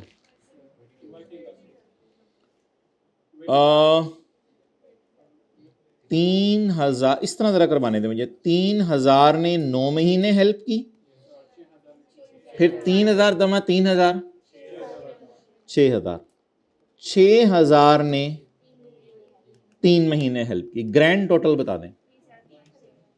नहीं, ग्रैंड जो ईपीएस आई है, करें ऐसे तो टोकन वही आ गई 166.67। ये क्या वजह बनी है? बराबर क्यों आई है? क्योंकि हमने जबरदस्ती भाई बात सही बोले, सोच के बोले, तसल्ली से बोले। ये क्यों बराबर आई है दोनों सालों की अर्निंग पर शेयर? हमने जबरदस्ती जितना प्रॉफिट पिछले साल कमाया था उतने ही नंबर ऑफ शेयर्स इस साल इशू किए, दोबारा डबल कर दिए शेयर्स। लेकिन डबल साल के शुरू में नहीं किए। डबल कब किए शेयर? 1 अक्टूबर को। तो इन 3,000 शेयर ने कितने महीने हेल्प की?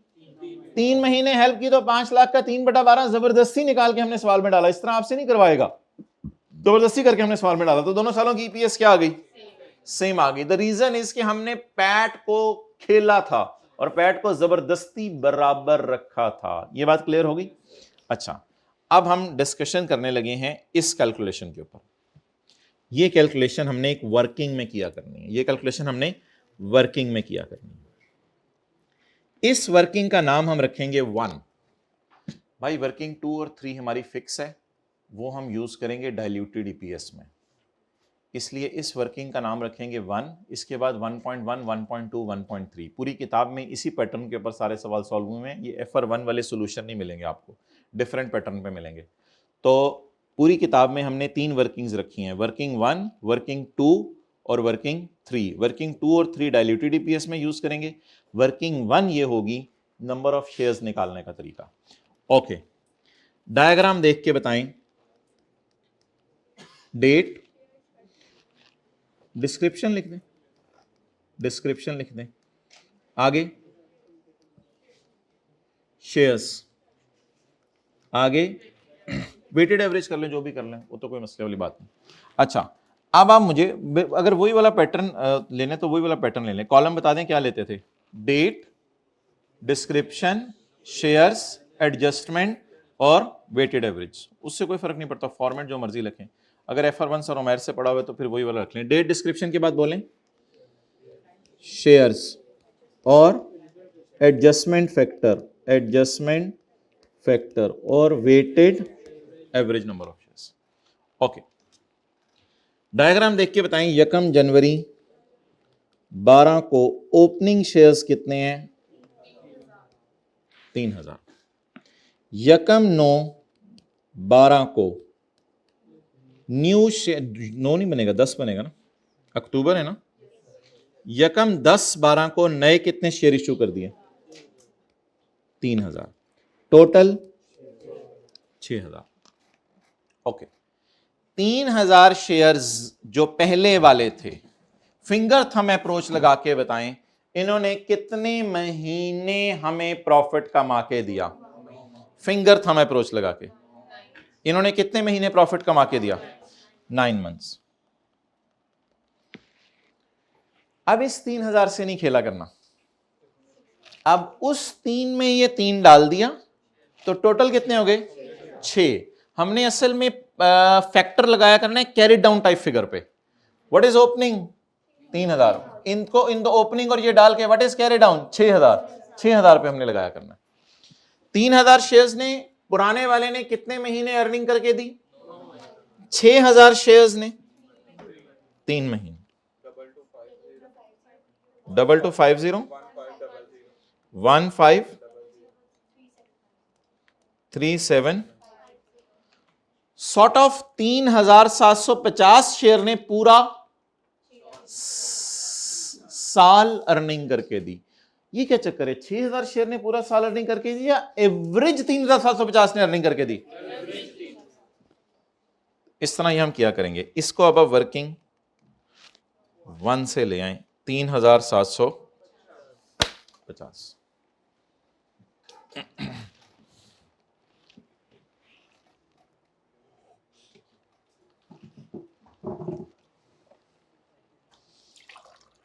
अब बड़ा सा रूल लिखना है,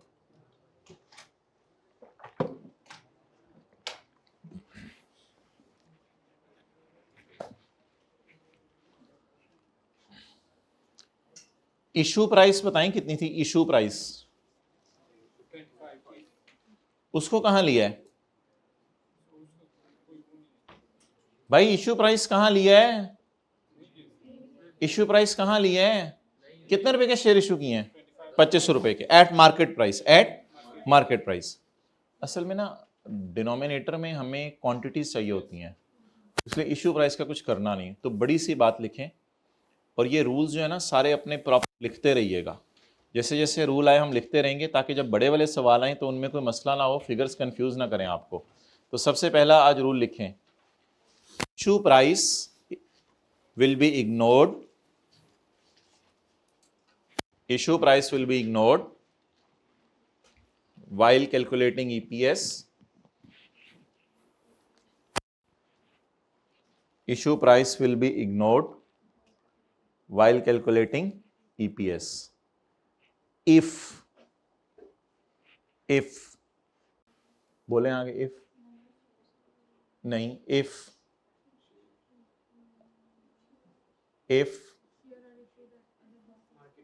if shares are issued at market price, क्योंकि कोई और भी ऑप्शंस होती हैं वो फिर डिस्कस करेंगे। if shares are issued at market price,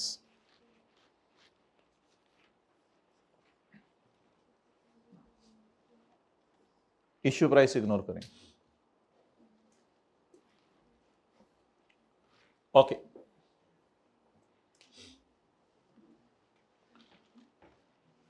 आप बताएं कि साल के शुरू में कितने शेयर थे 3000, फर्दर कितने आए, अच्छा आप वैसे ना फिक्स्ड एसेट की डिप्रिसिएशन इस तरह कैलकुलेट करते होते हैं, 3000 रुपए का एसेट है, 3000 ओपनिंग, बस डायरेक्ट रेट लगाते हैं और इस 3000 पे रेट लगा के 3/12, लेकिन इसको फिक्स्ड एसेट टाइप ही समझें, यहां रोक के 3000 पे 9 महीने कर दें और 3000 जमा 6000, टोटल ऐसे कितने हो गए 6000, और 6000 पे क्या लगा दें 3/12, तो हम इस अप्रोच के ऊपर चलेंगे।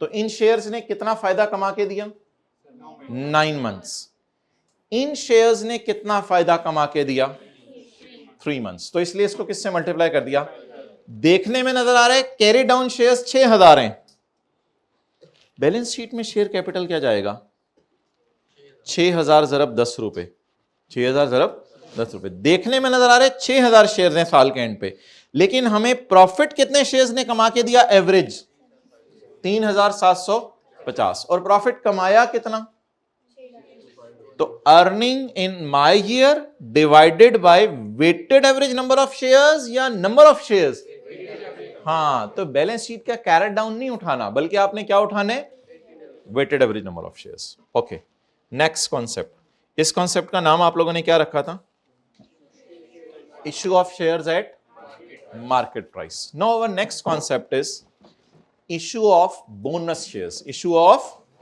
Bonus shares.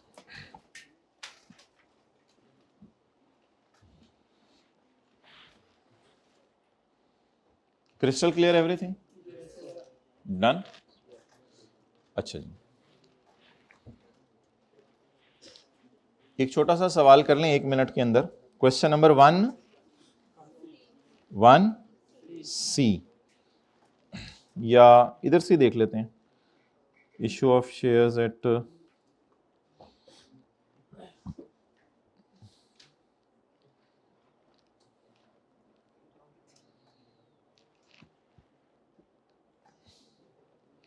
बल्कि कर लेंगे आप लोग, कोई मसला नहीं, होमवर्क में दे देंगे आपको। अगला बस कॉन्सेप्ट आसान सा करें। मुझे वैसे बता दें, चलें, मेरा 1 जनवरी 15 को 6000 शेयर्स हैं।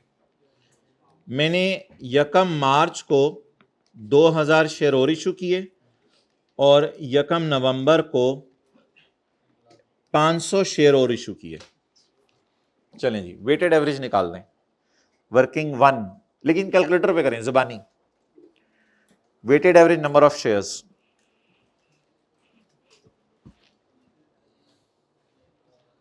छह 6000 शेयर, 2000 शेयर, 500 शेयर। वो छोटी छोटी 2/12, 3/12 की गलतियां सही करवानी है बस।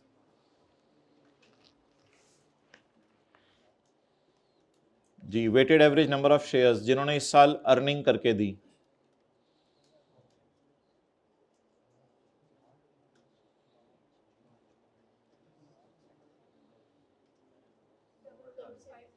डबल 5 6000 ज़रब 2/12, 8000 ज़रब मार्च, अप्रैल, मई, जून, जुलाई, अगस्त, सितंबर, अक्टूबर। 6000 ज़रब 2/12, 8000 ज़रब, डेट्स में नहीं डाल रहा, 8000 ज़रब 2/12, 775। लेकिन बैलेंस शीट में कितने जाएंगे? 8500। लेकिन अर्निंग कितनों ने करके दी इस साल? 775। ये अगर कैलकुलेशन सही थी तो बस नोट करने की जरूरत नहीं। आप बता दें question number 1C, bonus shares. Okay, PAT 2025 2026 2 lakh रुपए।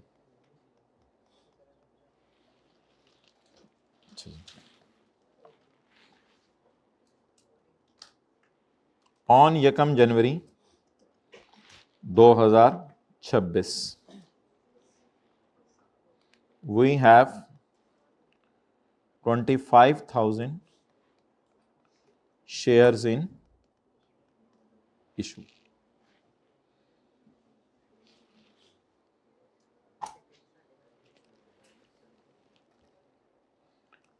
On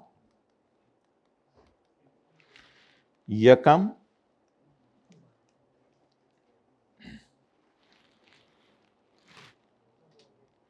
मार्च 2026, प्यार से देखा करें, we issued 2 shares, 2 bonus shares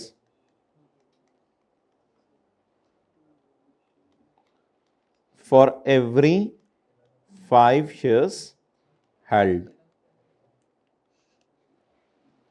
please क्या क्या भाई, please. On 1 March 26 we issued 2 bonus shares for every 5 shares held. 5 वाले को दो, 5 वाले को दो, 5 वाले को दो, 5 वाले को दो, लेकिन 25,000 आ गए वैशी। हमने कहा 5 वाले को दो, वो 25,000 आ गए।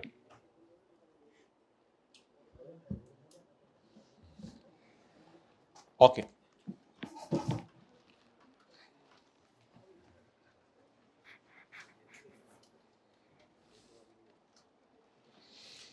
अच्छा, इस सवाल की अब रिक्वायरमेंट देखें क्या हुआ करेगी। रिक्वायर्ड, कैलकुलेट ईपीएस 2025, ये हमारी हुई रिक्वायरमेंट ए, अर्निंग पर शेयर, और calculate EPS 2000 including comparative, including comparative. ये कंपैरेटिव वाला जो है वो इशू डिस्कस करना। 25 की ईपीएस 25 में निकालें और 26 की ईपीएस 26 में 26 की भी निकालें और 25 की भी निकालें, और साथ वाले को भी क्लास में बैठा रहने दें। अच्छा जी, requirement A, requirement A, EPS 2025। What is my dear profit of 2025? 2 lakh.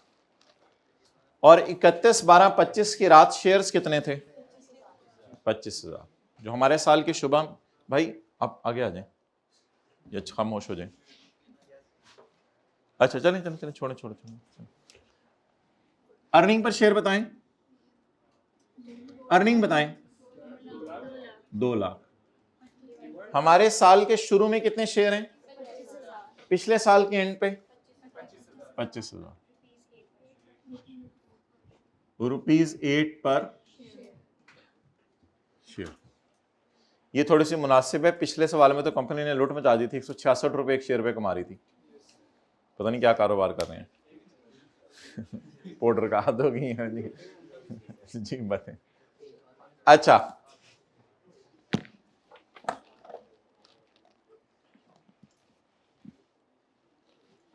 दो 2026 में हमने कितने शेयर इशू किए?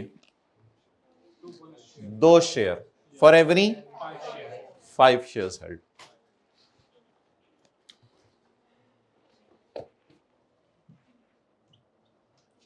अब हम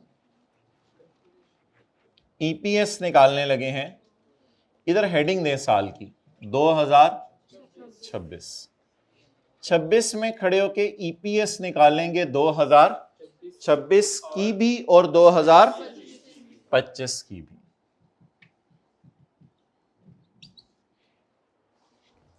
ओके,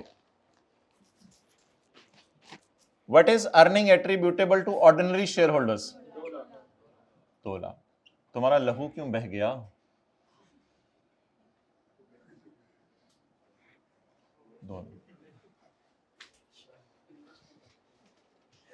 नेक्स्ट, वर्किंग नंबर 1। जिस साल आप शेयर्स में छेड़ाछेड़ी करेंगे, you are suppose to do the working number 1। चलिए, working number 1, date, description, shares, factor, weighted average number of shares. Okay,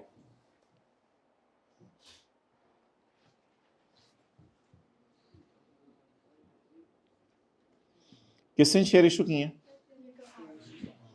यकम मार्च 26। इस दिन कितने शेयर हैं? 25,000। यकम जनवरी 26 कितने शेयर्स हैं? 25,000।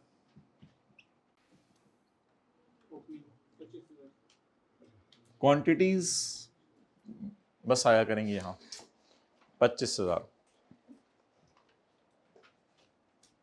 यकम बोनस शेयर्स इशूड, यानी जो बोनस शेयर इशू किए। 2 शेयर्स फॉर एवरी 5 हेल्ड। जिसके पास 5 हैं उसको 2 दे दें। अब हम करेंगे क्या? 25 1000 डिवाइडेड बाय 5। जिसके पास 5 हैं उसको 2 दे दो। तो 25,000 डिवाइड बाय 5 पता चल जाएगा 5 के कितने सेट हैं। 25,000 डिवाइड बाय 5 पता चल जाएगा 5 के कितने, वो जो सेट बनेंगे उनमें हर एक को कितने, हर सेट वाले को कितने शेयर देने होंगे, 2। तो what we have decided that we will issue 2 bonus for every 5 held I will issue 2 new bonus shares, 10,000।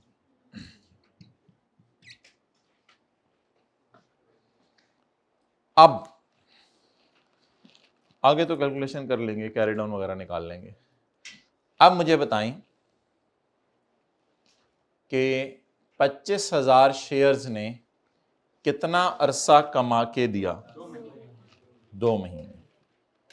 और 25 जमा 10, इस तरह बोलें 25 जमा 10 35,000 शेयर ने कितने महीने कमा के दिया। तो अब हमारे साल में थोड़ी अर्निंग बढ़ जानी चाहिए क्योंकि ज्यादा शेयर्स हैं। अर्निंग अब बढ़नी चाहिए ना। पिछले साल 2 लाख कमाया, हमारे सवाल में वो 2 लाख लिखा हुआ है, हमारा नसीब 2 लाख हमने कमाया, अर्निंग बढ़ जानी चाहिए। मेरे ख्याल से तो भाई अर्निंग कम नहीं होनी चाहिए, अर्निंग बराबर रहनी चाहिए, क्योंकि बोनस शेयर इशू करके कंपनी ने पैसा इकट्ठा नहीं किया। ये वजह बताई जाती थी FR1 में जब मैं क्लास में बैठा होता था। तो बोनस शेयर इशू करके कंपनी ने पैसा नहीं इकट्ठा किया ना। अगर कंपनी पैसा इकट्ठा करती तो बात समझ आती। तो इसकी वजह से अर्निंग में, आप EPS बोल रहे हैं शायद कम होनी है, मैं वो बात नहीं कर रहा। EPS और अर्निंग में फर्क है। अर्निंग होती है पैट, और EPS होती है earning divided by number of. मैं वो नहीं पूछ रहा, मैं अर्निंग पूछ रहा हूं। Is there any boost expected in earning? हमने बिजनेस को दिया ही क्या है, कुछ भी नहीं। हमने सिर्फ एक एंट्री की है, शायद आपको याद हो, retained earning debit share capital credit. लेकिन पिछले सवाल में कैश डेबिट हो रहा था क्योंकि मार्केट प्राइस पे शेयर इशू किए थे। इधर मार्केट प्राइस पे शेयर इशू किए हैं या मुफ्त में शेयर इशू किए हैं। तो सिर्फ क्या हुआ है, हमारे नंबर ऑफ शेयर्स इंक्रीज हो गए हैं, लेकिन अर्निंग पर कोई फर्क, अर्निंग पर शेयर नहीं बोल रहा, अर्निंग पर कोई फर्क नहीं पड़ा। तो लिखें जी रूल नंबर 2 यहीं पे कहीं पे, नीचे लिख लें ऊपर लिख लें, बस डब्बे में ले लिया करें या हाईलाइट कर लिया करें ताकि आपको याद रहे। When we will issue bonus shares we do not expect any boost in earning. When we will issue bonus shares we will not expect any boost in earning।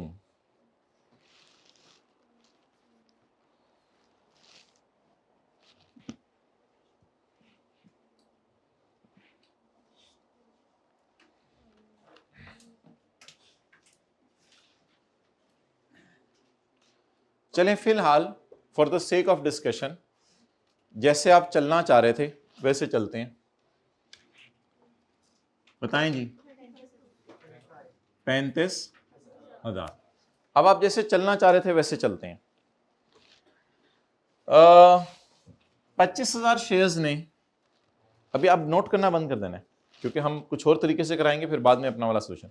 25,000 shares ने कितना अर्सा फायदा दिया, 2 महीने, फिंगर थंब अप्रोच से, into 2/12। इन shares ने कितना फायदा दिया, 10 महीने। जब आप 10/12 से मल्टीप्लाई करके निकालें, डन। अच्छा जी, अब आप मुझे ये बताएं कि ये क्या जवाब आ रहा है। नोट नहीं करना आप लोगों ने, ये गलत है किसी वजह से, लेकिन फिलहाल पिछले सवाल की तरह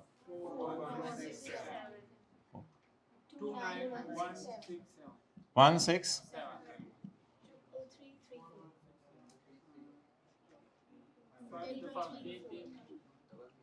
334 डन। कितने शेयर्स ने कमा के दिया मुझे? Average 33,000 shares. मैं एवरेज पूछ रहा हूं, मैं एज ऑन नहीं पूछ रहा था माय डियर। एवरेज कितने शेयर्स ने मुझे कमा के दिया? 33,000। अब देखिएगा क्या मैस मचने लगी है। 33,334 5.99। अर्निंग पर शेयर पिछले साल 8 रुपए थी, इस साल 5.99 हो गई। और अगर ईपीएस में उसको कंपैरेटिव लिखूं तो कंपैरेटिव का तो मतलब होता है एज इट इज उतार लें, एज इट इज उतार लें। अब ये सारा हमारा सॉल्यूशन रॉन्ग है, ये हमारा सॉल्यूशन रॉन्ग है। The reason is it was not an issue at a market price, it was an issue of bonus shares. If we issue bonus share, we do not raise any cash. If we do not raise any cash, we do not expect any boost in earning. Now, how to address this issue? इस issue को कैसे address करें, उसका अब हम हल देखने लगे हैं। मसला समझ लें। मसला ये है कि हमारी 2026 की फाइनेंशियल स्टेटमेंट्स कह रही हैं पिछले साल एक शेयर ने 5 रुपए कमा के दिया था, इस साल एक शेयर ने 8 रुपए, इस साल एक शेयर ने 5 रुपए कमा के दिया 99, और पिछले साल एक शेयर ने 8 रुपए कमा के दिया था। इसकी वजह से लोग बड़े परेशान हो रहे हैं कि भाई क्या हो गया, कंपनी के अंदर क्या धमाका हो गया है। तो मोहतरम इसके लिए हम जरा उसी को दोबारा लिखते हैं, 2 लाख डिवाइडेड बाय 25,000। अब हम 2 लाख से नहीं लड़ सकते, 2 लाख से इसलिए नहीं लड़ सकते कि पिछले साल का पैट 2 लाख है और हमारे साल का पैट 2 लाख है, इससे हम नहीं लड़ सकते, इसको हम नहीं कुछ छेड़ सकते। जो पैट है वो है, बस अर्निंग तो यही है। लेकिन स्टैंडर्ड कहता है एज्यूम करो, IAS 33 कहते हैं एज्यूम करो कि बोनस शेयर हमेशा से इशूड थे। क्या एज्यूम करो? बोनस शेयर हमेशा से इशूड थे, बोनस शेयर हमेशा से इशूड थे। अच्छा ठीक है जी, बोनस शेयर हमेशा से इशूड थे। अब हम क्या करेंगे? हम करेंगे जी वर्किंग 1.1, वर्किंग 2 नहीं, वर्किंग 1.1। हम बोनस शेयर की एक कैलकुलेशन किया करेंगे। Before bonus share new shares कितने इशू किए और आफ्टर। हर 5 वाले को कितने शेयर्स दे दो? हर 5 वाले को नए कितने दे दो? So what was before? हर 5 वाले को 2। आप बताएं नए शेयर्स जो बनेंगे कंपनी में वो 7 होंगे या 5 होंगे? हर 5 वाले को अगर 2 शेयर दे दिए, अब हर एक के हाथ में कितने शेयर होंगे? 7 शेयर होंगे। डन। ये एक वर्किंग किया करेंगे हम 1.1। और अगली चीज इधर देखें, इस फिगर में कोई मसला नहीं है क्योंकि इस तक पहुंचते हुए बोनस शेयर ऐड हो। अब अगर मैं इधर खड़े होकर अज्यूम करूं कि बोनस शेयर हमेशा से इशूड है, तो सवाल करें बोनस तो मैंने डाला हुआ है, आपका अजम्पशन लेने की जरूरत नहीं। इस तक पहुंचते हुए बोनस का इंपैक्ट, बोले जरा जल्दी, इस तक पहुंचते हुए बोनस का इंपैक्ट आ चुका है। लेकिन 25,000 के बारे में सवाल कर अज्यूम करो कि हमेशा से बोनस शेयर इशूड थे। 25,000 में तो 25,000 तो मेरे ख्याल से 5 पे पड़ा हुआ है, 25,000 तो 5 पे पड़ा हुआ है। सॉर्ट ऑफ इस तरह समझ लेना, ये 5 है, ये 2 है और ये 7 है। 25,000 तो 5 पे पड़ा हुआ है। अगर ये समझ आ रहा है तो अगली बात करते हैं। 35,000 तक 2-2 शेयर इशू करके 7 पे पड़े हुए हैं ये, और 25,000 तक पहुंचते हुए हमने कोई बोनस, ये देख लें 25,000 5 जमा 2 इज इक्वल टू 7। हर शेयर होल्डर के पास 7 शेयर हैं, जिसके पास पहले 5 थे, अब कितने हैं? 7। तो इस 35,000 तक पहुंचते हुए बोनस का इंपैक्ट जल्दी बोले। इस 35,000 तक पहुंचते हुए बोनस का इंपैक्ट आ चुका है, लेकिन 25,000 में बोनस का इंपैक्ट स्टैंडर्ड करे, ज्यूम करो ये बोनस शेयर हमेशा से इशूड थे। ब्लैक मार्कर से हमने लगाया है मंथ फैक्टर, ब्लैक मार्कर से लगाया है मंथ फैक्टर। अब अगर रेड मार्कर हमें मिल गया तो उससे हम लगाएंगे बोनस का फैक्टर, एडजस्टमेंट फैक्टर, बोनस का फैक्टर। ओके, ये ऑलरेडी किस पे पड़े हैं, अब इसमें ज्यूम करने की जरूरत नहीं कि बोनस शेयर हमेशा से इशूड थे, बोनस शेयर इशूड है, ठीक है। इसमें बताएं कि ये 25,000 बिफोर बोनस शेयर्स या आफ्टर, तो ये फिर 5 पे पड़ा। मुझे क्या चाहिए, हमेशा से इशूड थे, हमेशा से। तो इसे मैं अगर 5 से डिवाइड करके 2 से मल्टीप्लाई करूंगा तो बोनस शेयर आ जाएंगे, मेरे अपने वाले निकल जाएंगे बीच में से, वो बड़ा ब्लंडर हो जाएगा। अगर इसमें 5 से डिवाइड करके 2 से मल्टीप्लाई करूं तो फिर 25,000 डिवाइड बाय 5 ज़रब 2, पता नहीं वो क्या चीज होगी, वो बोनस शेयर होंगे, पता नहीं वो क्या होगा। मैं इसको डिवाइड करूंगा 5 से और मल्टीप्लाई करूंगा 7 से, ताकि ये बिफोर बोनस से आफ्टर बोनस पे चले जाए। और मजे की बात सुने, 25,000 डिवाइडेड बाय 5 इंटू 7 करके देखें जरा। 25,000 डिवाइडेड बाय 5 इंटू 7, 35,000 हमेशा से इशूड है, 35,000। अब डिवाइडेड बाय 5 मल्टीप्लाइड बाय 7। अब मजे की बात पता क्या हुई, जब आपने 25,000 को डिवाइड, तो तेरा लहू बहने लग जाता है, 25,000 को जब आपने डिवाइडेड बाय 5 इंटू 7 किया ना, तो ये भी आ गया 35,000। देख लें, 25,000 डिवाइड बाय 5 इंटू 7, ये भी 35 आ गया, ये भी 35 है। 35 इंटू 2/12, 35 इंटू 10/12, इधर भी 35 ही आना है, इधर जवाब आप 35 ही आना है। तो एज्यूम कर लिया हमने बोनस शेयर हमेशा से। करके देखते हैं जरा, करके देखते हैं, पागल ही हम, हमें पता है जवाब वही आने 35,000 रुपया। तो करके देखते हैं जरा। 5833, जवाब 30।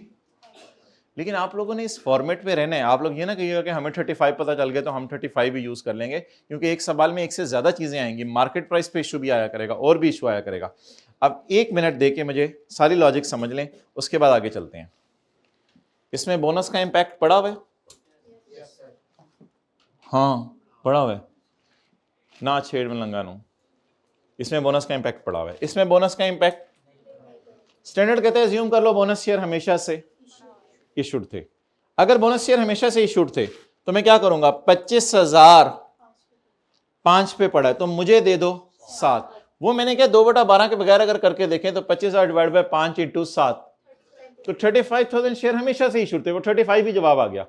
उस 35 को अब मैंने क्या किया, 2/12 और इस 35 को, इसलिए जवाब अगेन क्या आ गया, 35,000। अब मुझे बताएं 2 लाख को मैं डिवाइड किससे करूं, 35,000 शेयर हमेशा से इशूड थे, 35 हमेशा से इशूड थे। आप बता दें अर्निंग पर शेयर 7। अब स्यापा रह गया पिछले साल का, वो इंशाल्लाह आपा को बुलाते हैं और देखते हैं क्या करना है।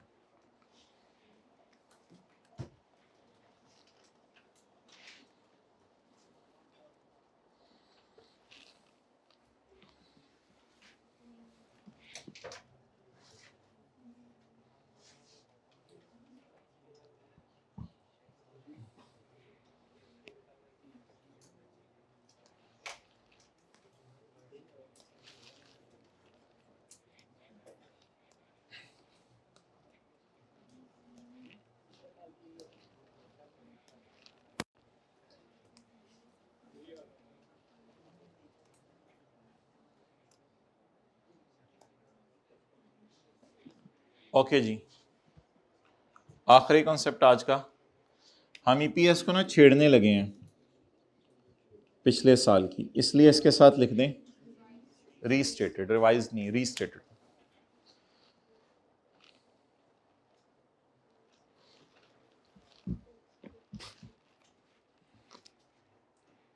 जी 2 लाख डिवाइडेड बाय 25,000, ये 25,000 जो हैं वो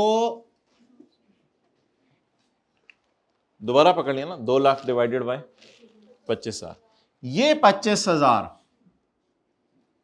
पिछले सारे साल आउटस्टैंड रहा है, इसलिए 12/12 का फैक्टर हम नहीं लगाया करेंगे, इस पे 12/12 करने की जरूरत नहीं है, इसको 12/12 करने की जरूरत नहीं है।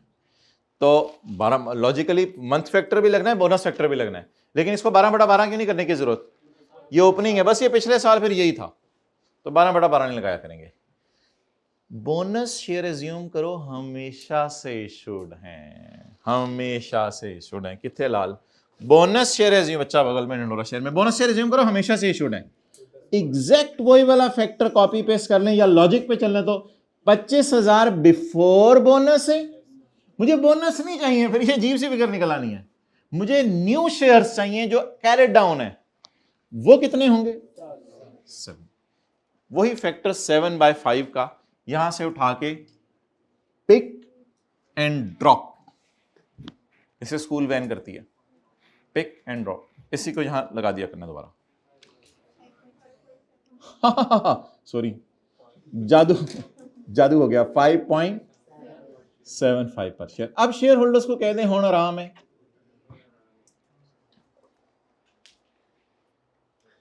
अच्छा ये क्या वजह, पिछले साल हम कह रहे थे 8 कमाया और इस साल हम कह रहे हैं नहीं मैंने तो 5.7 कमाया, शेयर्स बढ़ गए,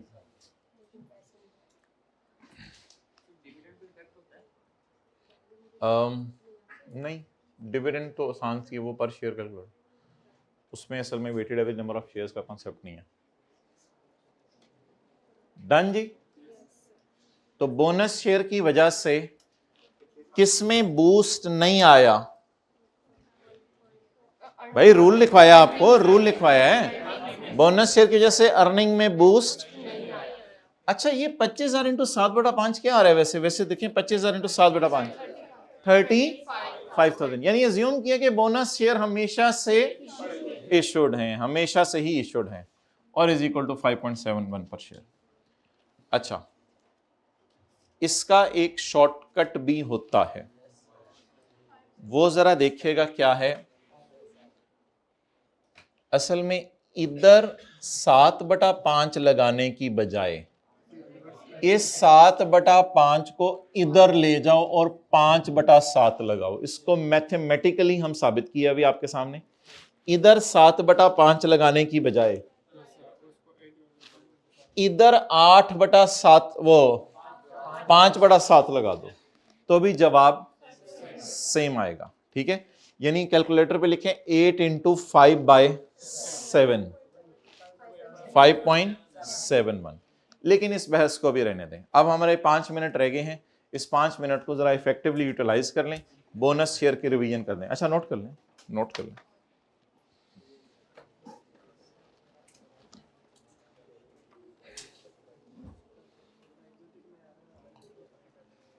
जाए अगली क्लास में कर लेंगे रिवीजन।